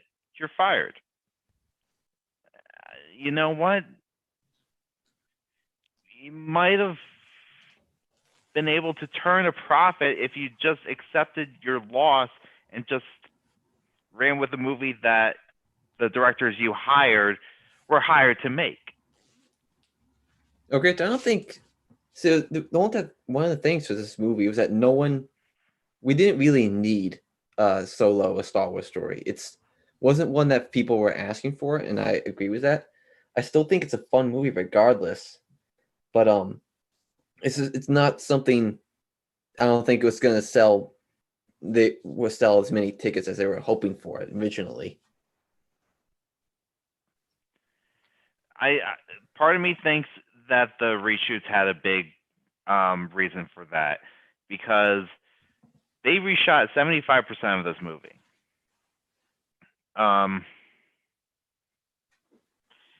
That's an expensive reshoot. You have to consider, like, a movie of this scale must have cost $200 million for the principal photography. The additional photography, I'm gonna say, would be another 125. because then you have to get the cast back. You gotta get the crew back. Yes, so I'm looking it up right now. So it says here, it says the cost for it was around 275 million. I'm not sure if that's before or after reshoots though.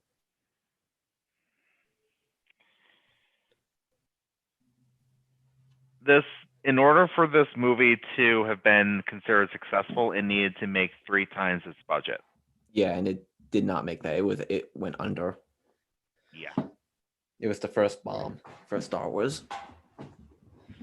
And- Yeah. Again, I'm sorry, Andrew. I found this movie kind of dull again, and I just wasn't invested in it. I don't think it was bad. It was just it's there. You know what I mean? It's not good. It's not bad. It's well, yeah, it's like it's a movie. Yeah, It it's exists. It's one that we didn't need, but we got anyway. But I still feel it's this a fun movie to watch. It's not. I'm not saying it's like best picture level. I'm saying it's just like it's a fun movie in its own right. Hey, you're entitled to your own opinion, pal. You're entitled to your own opinion. Mm-hmm. Anyone else? Solo comments? I've said my piece. Okay. Mine as well. Eric, you got anything or no? It's all right. Okay. I got another one. Wait, what about Justin? It's Justin's. Is it my shut up. turn? It's Justin's turn. Yeah, sorry. Go ahead. Okay. All right. So my fourth pick. So guys, do you like Huey Lewis in the News? Oh, American Psycho? Yep. Oh. American Psycho. I don't know if that's underrated, actually. You know what? It's a movie that you kind of need to discover. I really do like this movie. It's a fucked up movie, but it's a fantastic movie with a fantastic performance by Christian Bale. Before he became showing- Batman. Yeah, instead he's Bateman. Showing you how a psychotic serial killer can just blend right into the yuppie culture of the 80s, where everyone's on cocaine, obsessed with how good their business cards look. Going to the nicest restaurants. Going to the nicest restaurants and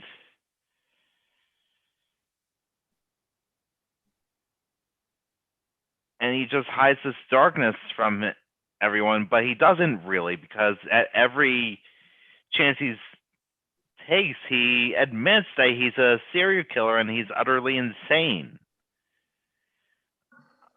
And it seems like no one's listening. And I'm sorry, go on, and Justin. And I'm one of those people who considers this a dark comedy. I find the deaths in this movie to be pretty hilarious, especially the first death with Paul Allen, played by Jared Leto. The first time we get to see Batman kill the Joker. Actually, it's not the first time, but one of my more favorite times. Try to get a reservation interest in this now, you fucking idiot! Oh my Hey, God. Paul! And fun fact, Leo DiCaprio was actually gonna play this role originally, but he didn't want. He thought that it would be bad for his career to do such an edgy role, which.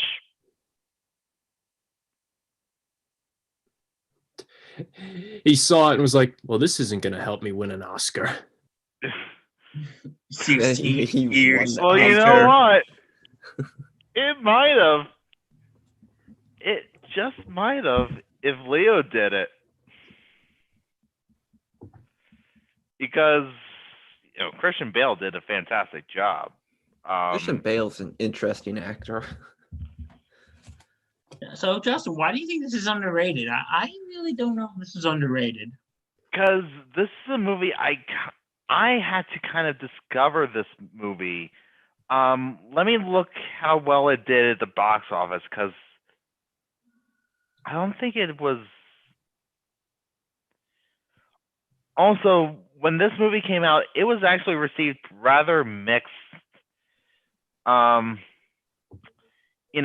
It made $34 million at the box office, which compared to its budget of $7 million, it was pretty good, but it's not groundbreaking. It is considered a cult movie that gathered a cult following. And I think the cult status of the movie is why I consider it to be underrated.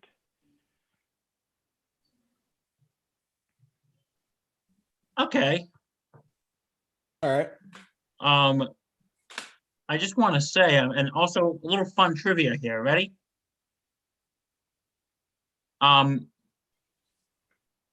Patrick Bateman quotes Ed Gaines, a serial killer, in the movie when he says the whole when he says, Ed Gaines said, "When I see a beautiful woman, two questions run through my mind.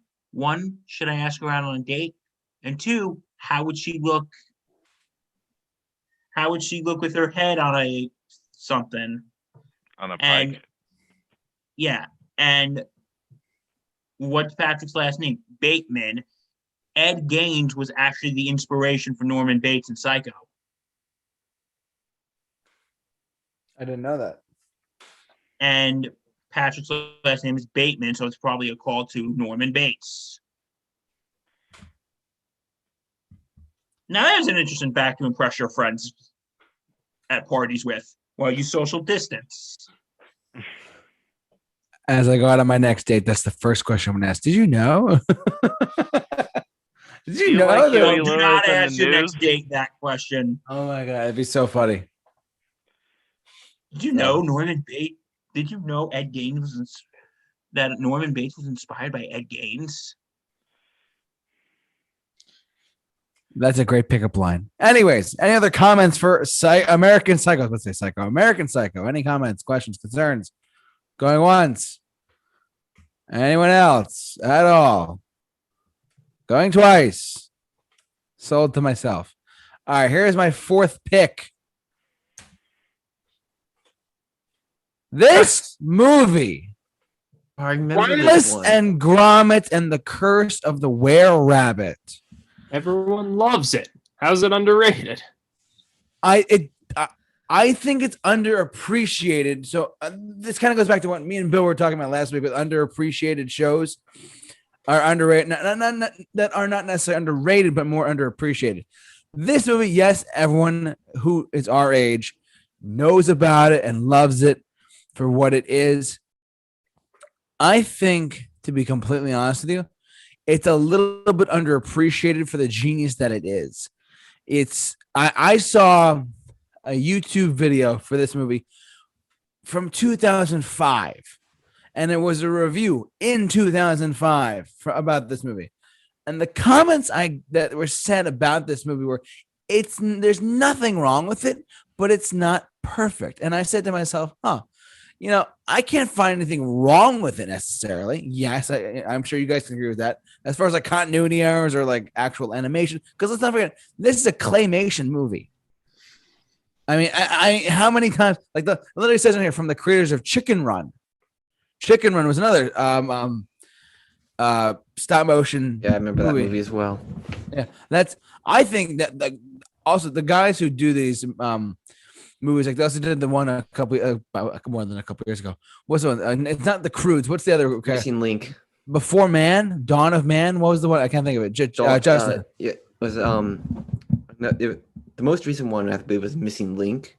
But yeah, there was another one called I think Dawn of Man or something like that. Yeah, it was like the Dawn of Man, but done in this style of this kind of claymation. I love this movie, to be honest. Now, I think I would not say it's underrated, but I wanted to include it because I think it's underappreciated for what it is. I thought it was really clever, really funny, but yet I felt like I'm not gonna say it's underrated. I'm gonna say it's underappreciated. Early Man. Early Thank Man, you. that was the one. That's it. Thank you, Justin. Early Man. Another one. I love this style of animation. This is what I miss because so many animated movies nowadays are like computer animated or CG. This is like true to me personally, true stop motion animation. I think it's brilliant. I think it's underappreciated, highly underappreciated, because of everything about it, the animation, the story, the plot line, the way that like they have. Like, I just thought this was a great movie that really went under the radar for a lot of people, and I thought that it could have been. I think it should be appreciated more. Let's put it that way. Does anyone have any questions, comments, concerns about Wallace and Grommet and the Curse of the Were-Rabbit, and why? And anything on my thoughts about why I think it's underappreciated at all? Anyone? I I think think I'm good. this is a very solid pick. Yeah. I mean, like, a solid movie pick or like what do you mean? I'm sorry. I mean, it's like this is a very good solution pick for your underrated movies. Oh yeah. 'Cause I remember seeing this in theaters years ago when it It was came out. it came out in 2005. Yeah. So you were probably a wee baby, but Yeah, this when you're talking about achievements in filmmaking, stop Yep. motion animation is one of the hardest methods of animation to accomplish because it's so time consuming and so painstakingly there's a reason why like Ray Harryhausen's considered a pioneer of Yeah. special effects because his stop motion special effects are so for the time so not necessarily seamless but so transformative. yeah. And you know, now we have this fluidity and now we're getting to a seamlessness in the animation style that we didn't have with Ray Harryhausen, and it's just showing how far we've come in terms of what we can do now with animation. Yeah. Yeah. I mean, like, and the early man one that you were just saying, that's the same kind of stuff. I'm just gonna look it up for a second because we were talking about it. But like this, whoops, oh, they're right in the audience. I'm You like, don't say. I I love this style of animation. I think it's a British guy. Aardman, is that the company that does it? Yeah, it's Yes. British. Yeah, I think that they nail their products that they put out. I think that they really like they. I will say the Wallace and Gromit, like aside from them, this was their feature film. They did a couple of like in the 1990s or early in the mid 80s. They did some other claymation stuff too. And what you're talking about, Justin, that style of animation with the claymation stuff, the stop motion, it is so tedious. On those older ones, you can see them actually with the finger pressings on them. Done with the stop motion. But this was, I cannot. I love. Like, I feel like. Can I go on a quick tangent? I've been quiet most of the night. Like, can I say that like most animated films today that are not like this stop motion style are majority of them are computerized. Mm-hmm.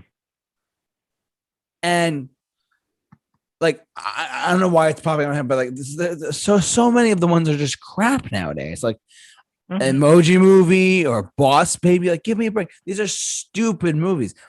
Like I would love to see like this type of quality animation film come back to cinemas, but I don't know if it will or won't. That's what I'm wondering. That's a whole other conversation. But yeah, I will give Boss Baby this. At least it was creative in its imagery. it was. I completely applaud the idea of like, oh, it's a talking baby. I'm a boss baby. You know, like whatever. It didn't have the appeal that I thought a lot of it would have. So honestly, I just miss this style, this type of animation a lot, and I wish it would come back. Early Man was the most recent one we had, but this is it. I think the most recent one was like Missing Link. I was saying. Oh, I believe it had a Hugh Jackman in it. was it stop motion? Yeah. Oh, I did not know that then. Okay. I haven't heard of that one. So I'll have to look it up. Any other comments from Wallace and Grommet while we're talking about it? Nah, I think I'm good. Feels good. Eric? Good. All right. Justin? You already said All your right. So Wait, it's my turn. I already said my part. Yeah. So now we're officially on our last one because that was my last number 4. I have one more to go. So Bill's going to kick off our last bit, and then we'll finish up for the night. Okay. I had so many to pick from, in all honesty. What do you got, Bill? Okay, but you know what? I think I'm gonna do this pick, and I stand by it. Since we're talking about stop motion animation, I think this is a perfect segue. And Eric, how you brought up Batman Returns earlier and criticized and said that I don't like Tim Burton, I'm gonna now prove that I actually do like Tim Burton. My Charlie and the Chocolate Factory. no, and no, it's Frankenweenie. not that. Frankenweenie. It's not that, JT. Is it Frankenweenie? No, it's Corpse Bride. Ah. I was close. Yeah, it's Corpse Bride. This is actually the first stop motion animated film he directed. Because say it with me, folks, he didn't direct The Nightmare Before Christmas. Yeah. Go ahead. But yeah, it tells the story of Victor, voiced by Johnny Depp, and I'm not the biggest Johnny Depp fan, except for another Tim Burton movie, Edward Scissorhands, who's going to get married to Victoria. And by the way, this was whole arranged by their parents. They're not really, in love. And he screws up the wedding rehearsal, and he goes out into the woods, puts a ring on a branch. But guess what? It's not a branch, it's a hand of a dead bride that brings him to the netherworld. And okay, I'm gonna sit here and admit something. This movie is not perfect. It has its issues. But I really like the comparison, like how the world we live in is so gray and bland and kind of depressing, and the land of the dead is like so colorful and vibrant. And I actually really like how they have the comparison. Actually, the lore is just so. This is actually based on an old Russian Jewish folktale, by the way. This has been Random Facts with Bill. Random Facts with Bill. Random Facts with Bill. Anyway, so what was I saying?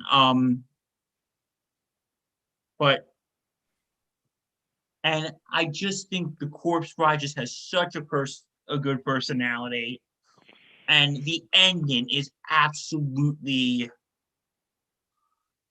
It's just so heartwarming. It's just, and you would think, okay, Bill, okay, what have you been smoking, and can I have some? How could a Tim Burton movie about a dead bride be heartwarming? Well, I'm not going to spoil it for you. You're going to have to go watch it yourself. Ha! But, yeah, I think this movie is actually really underappreciated. Because when we talk about Tim Burton animation, it usually gets looked over by its big brother, The Nightmare Before Christmas. Which I do love, too. I love Nightmare Before Christmas. Which Justin still has not seen. What's that, Bill? I can't hear you. And let me guess, someone's behind the door. No one. Okay, that was a joke from my birthday special a couple weeks ago. Go watch that. Anyway, yeah, I actually think this is a very underappreciated pick. Okay, guys, questions, comments, concerns about this? Anyone seen it or? Haven't seen it. I can't make any comments. I haven't seen it. Damn it, I picked a movie that no one saw. It's okay. You're fine. Okay, so that's what I got to say about that. All right. I lost track. Who comes after Bill? will. Eric does. Yeah. Okay, Eric, go ahead. Rapid fire. Transformers: Age of Extinction. Boo! God. I'm kidding. I'm No, kidding. wait. I think Them you be mean. fighting words.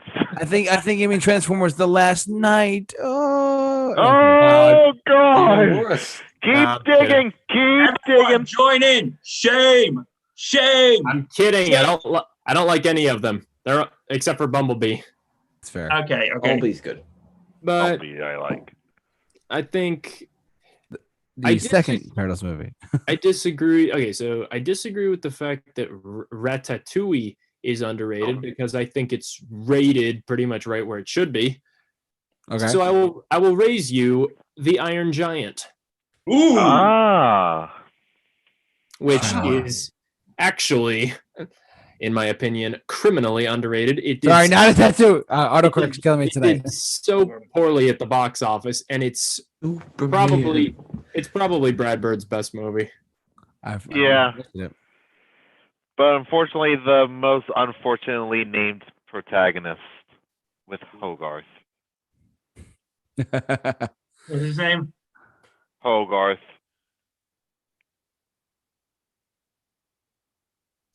Any comments, questions, concerns, thoughts on Iron Giant? I haven't seen it in Love it. years. I remember seeing the end of it, and then I remember seeing what was it in like a Looney Tunes show?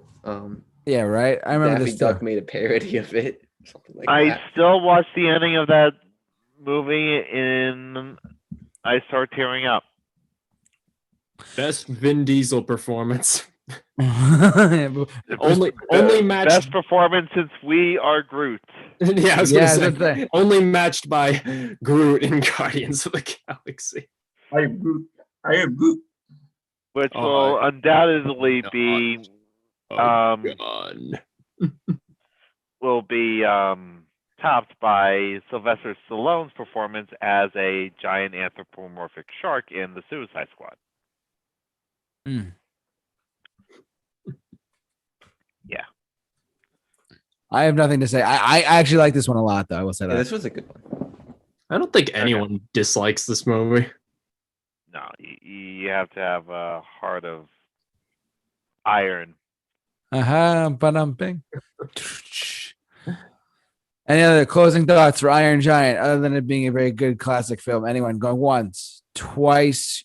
Andrew Schultz before he goes. All right. So this is a 2010 movie, I believe. It's gonna be Tron Legacy. Good pick. You told me about this a while ago.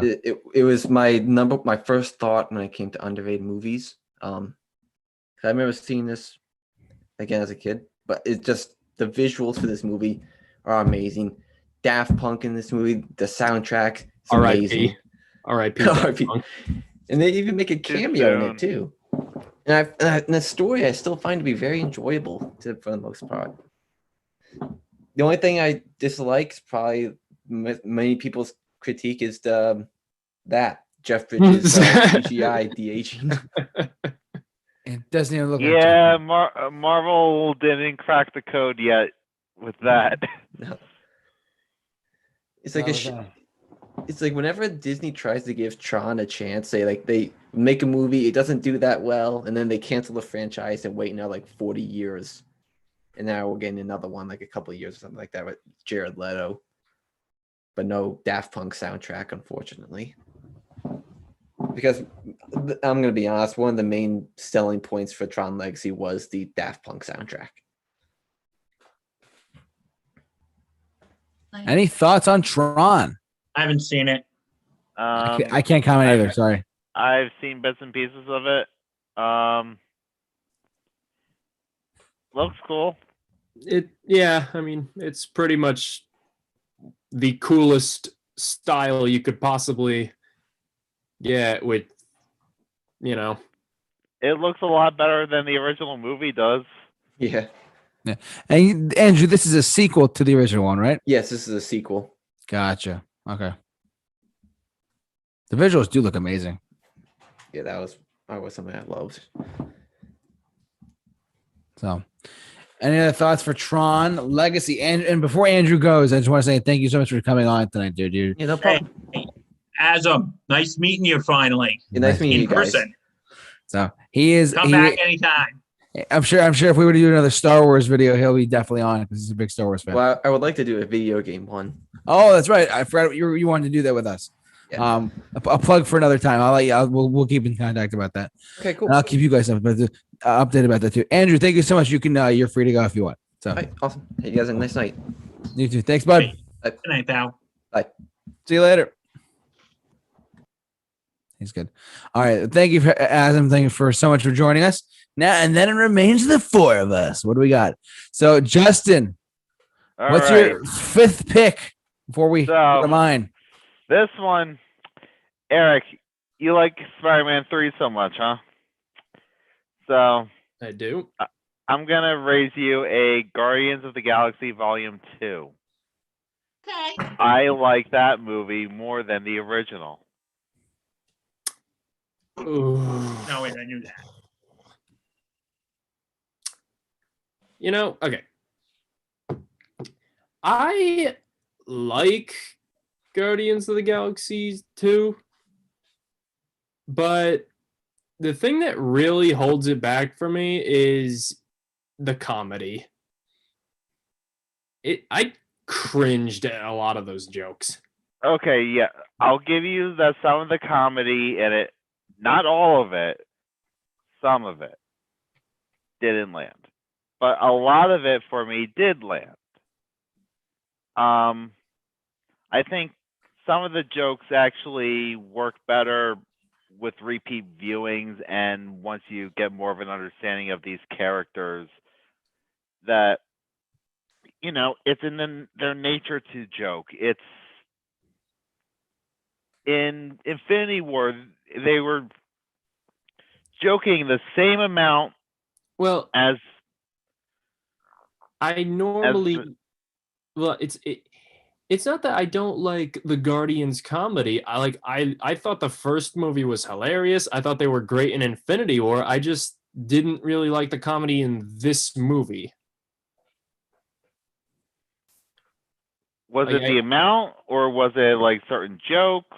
No, I just didn't find the jokes very funny. But like pretty much everywhere else, I love the Guardians humor. So I'll give you that some of the jokes in the first third did not land. Especially with Drax. As it got further along, I think it got better. I think everyone's arc in this was really, really strong.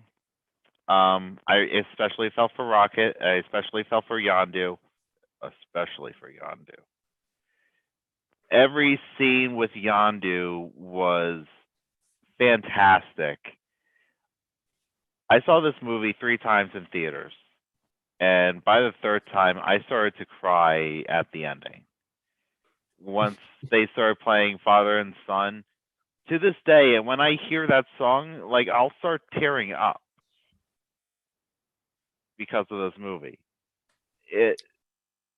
For some reason, this movie struck an emotional chord that I didn't know it would.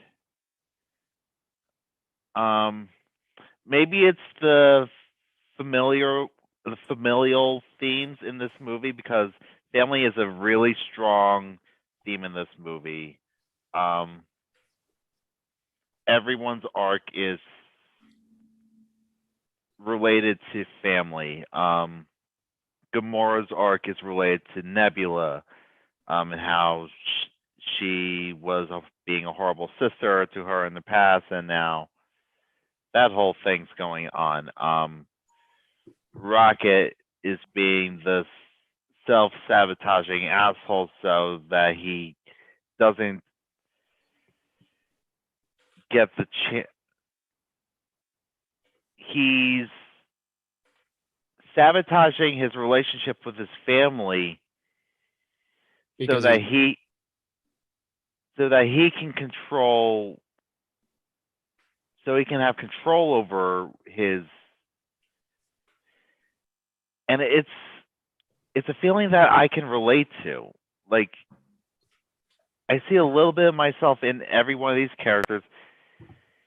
I think everyone's relationship to Group is adorable. Everyone is like acting as like a parent to this little baby Groot, and it's adorable.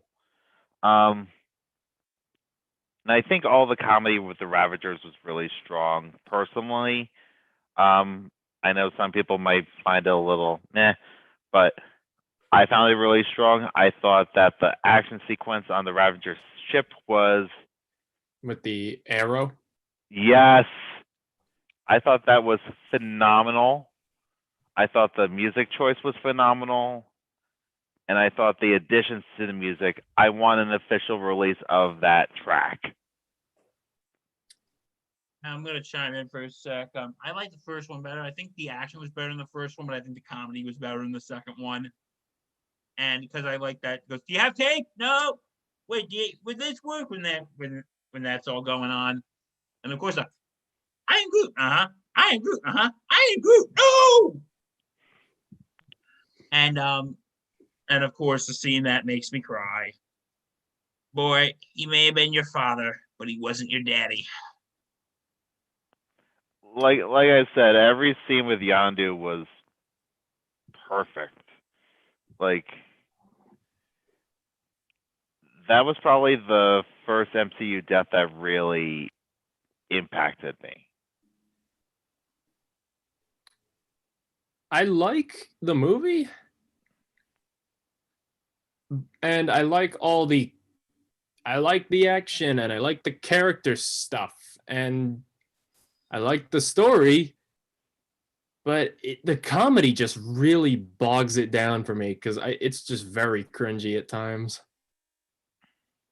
And like, I don't know if I thought it was, if I did like the comedy, I might like it more than the first one. But the first one hit all the right beats. It had a great story, great characters, and it was hilarious. Mm-hmm. Yeah,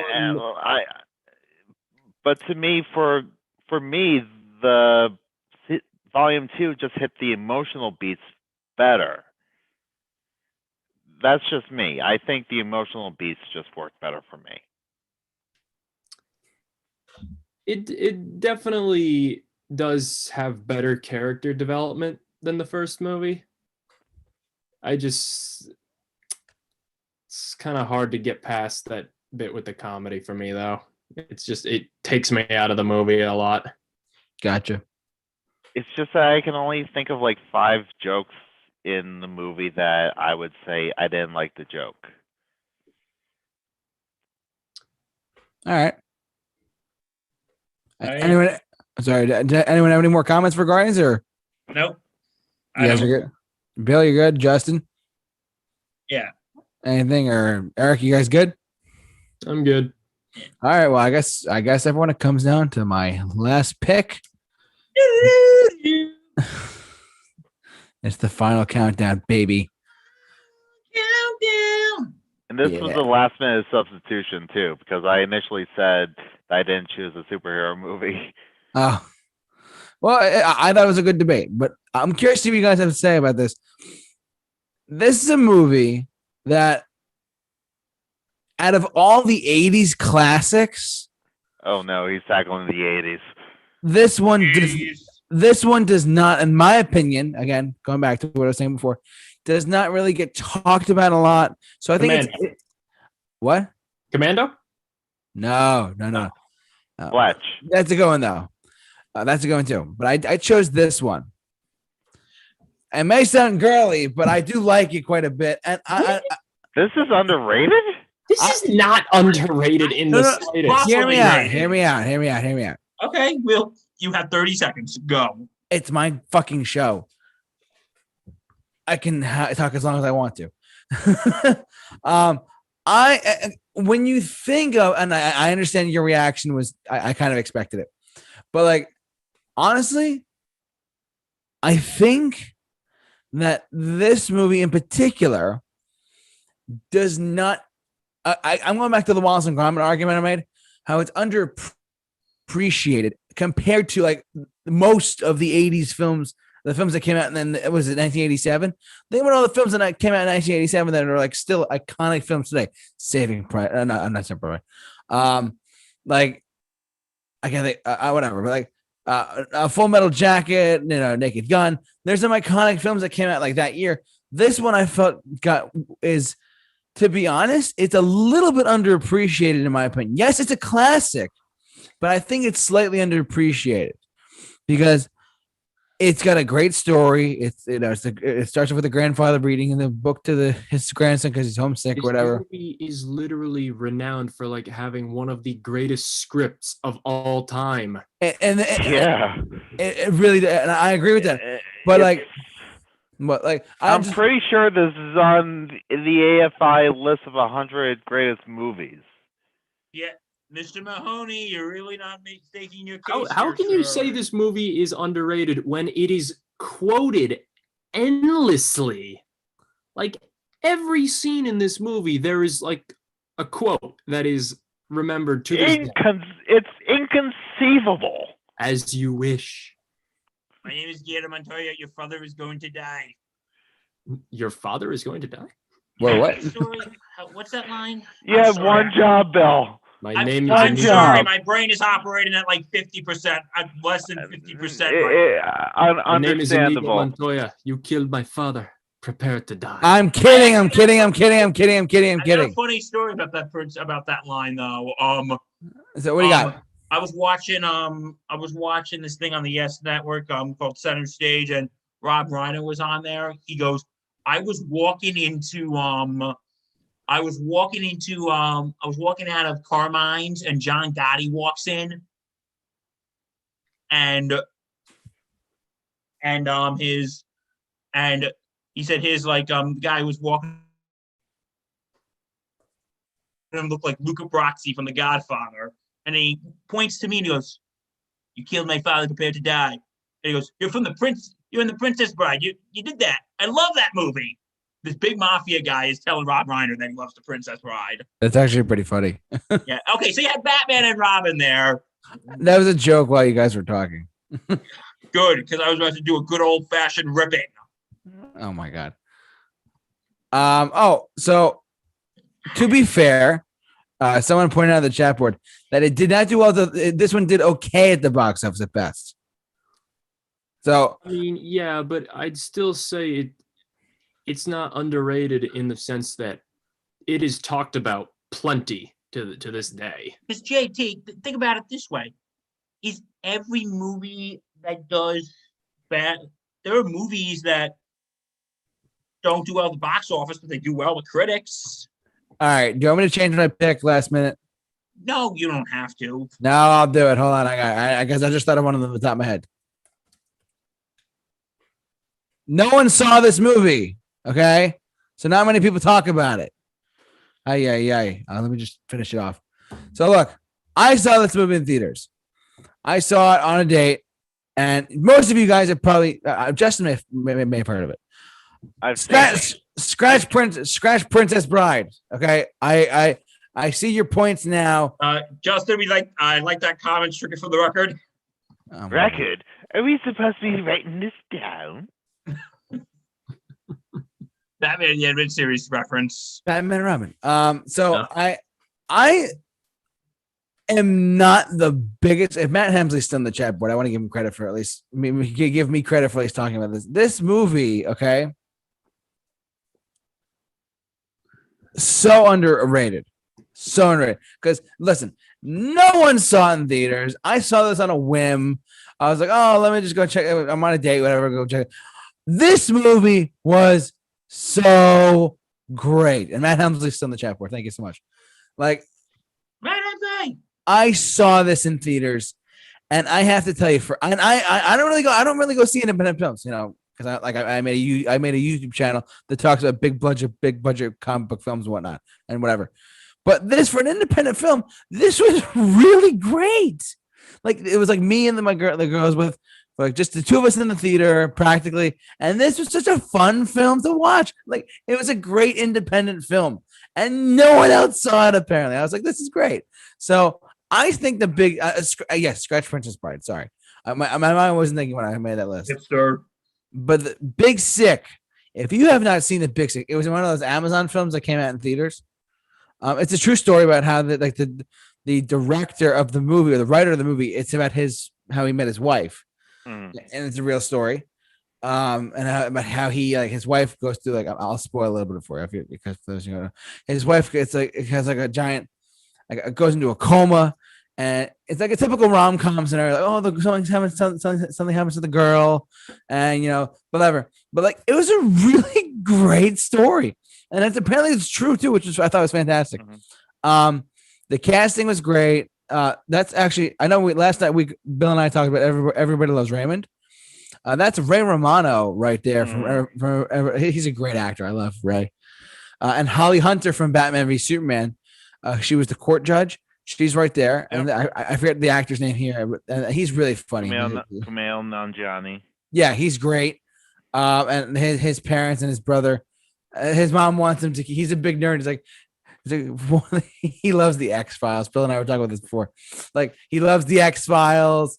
He's such a nerd. He's like, his mom's like, why don't you date Pakistani or I think it's Pakistani women, and he's like, I don't want to date anyone. I want to date someone I want to date. What's wrong with that? And his mother's like, no, it's just like a typical mother fit about it.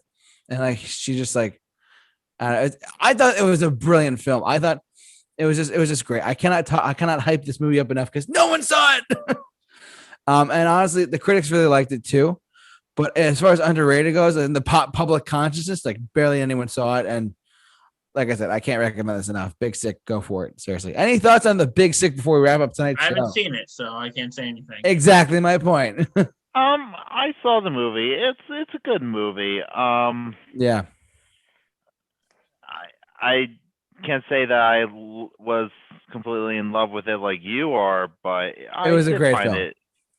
I do find it was a good movie. Yeah, I enjoyed it quite a bit when it came out. Not only I was trying to have a little fun that night in the theater because no one else was in the theater, but I was like, nah, I can't do that. Anyways, Eric, what's your thoughts on the Big Sick? Anything at all? I've never seen it, but I've heard of it. Yeah. I was aware of when it first came out. Gotcha. Well, Eric, Bill, if you're ever on a date and you need to watch a movie, watch the Big Sick. All right. So. Any other closing thoughts, gentlemen, on our favorite movies that are underrated at all? Any last minute comments before we wrap it up? Yeah, this was interesting. This was I have to say, doing this tonight, this kind of wraps up our underrated, overrated stuff. Next week, we got a brand new topic for you. We'll be doing movie duds, which means what films went straight to tape or DVD that we're going to be talking about all that for next week. Right here in Mixed Bag. Yes, Bill, go ahead. Lots of Disney. Yeah, right. This is Cinderella 5. For now, with over underrated, we're done with this for now. In the future, we want to do overrated, underrated music artists. Yeah, we didn't touch on that yet because we did TV and movies, but yeah, because right now we kind of want to take a break from overrated and underrated. So yeah, we did top 10 for 6 weeks straight, so 8 weeks straight. Yeah, we're taking a break from top 10s too. Break. So. But I want to thank all of you for. What's that, Eric? So then, what's the video game topic going to be on? Okay, so yes, Eric just brought up completely. Thank you for reminding me. Not on Wednesday night, because that's our Mixed Bag night. On a Thursday night coming up, I will let all of you know about it when the time comes. But we will be doing I will be doing a video game topic show for all of the viewers. Because I've gotten so many questions over the years. Why don't we talk about video games? I'm gonna have Eric on. He's mentioned about it before. You saw Alex on our overrated movies discussion. He'll be here. Andrew, who was just here tonight, he'll be there as well. I'm gonna get a friend of mine who's been on the show before. He's gonna come back and do it with us as well because he's a big gamer as well. He plays Red Dead all the time. It's a little redundant. I can never get in touch with him, but that's okay. If you're watching this, I'm gonna kill you. Anyways, I just want to say for that week, we are gonna be doing that's going to be on a Thursday night. That Wednesday, that week, we will be doing a regular Mixed Bag that night. Yeah, like Wednesdays are gonna stick as mixed bag for everyone. For everyone, just want to let you guys know. But for this video game discussion or what do you guys think about it or whatever, I don't know the specifics yet. We'll have to let you know. We will be doing that on a Thursday night to fit Alex's schedule and Eric and everyone whoever else wants to join us. Our friend Dom, who might want to join us, who knows? But I want to let you guys know about that ahead of time. So I want to thank. Obviously, and if you guys have any suggestions, please sound off in the comment section below. I'd love to hear what you guys have to say. As always, I want to thank Eric next to me. I want to thank Justin. I want to thank Bill. You guys have been the best audience ever. We've gone for literally, I think, 2.5 hours tonight. Yeah, literally 2.5 hours of just talking underrated movies, not The Princess Bride. So thank you so much for watching this video, guys.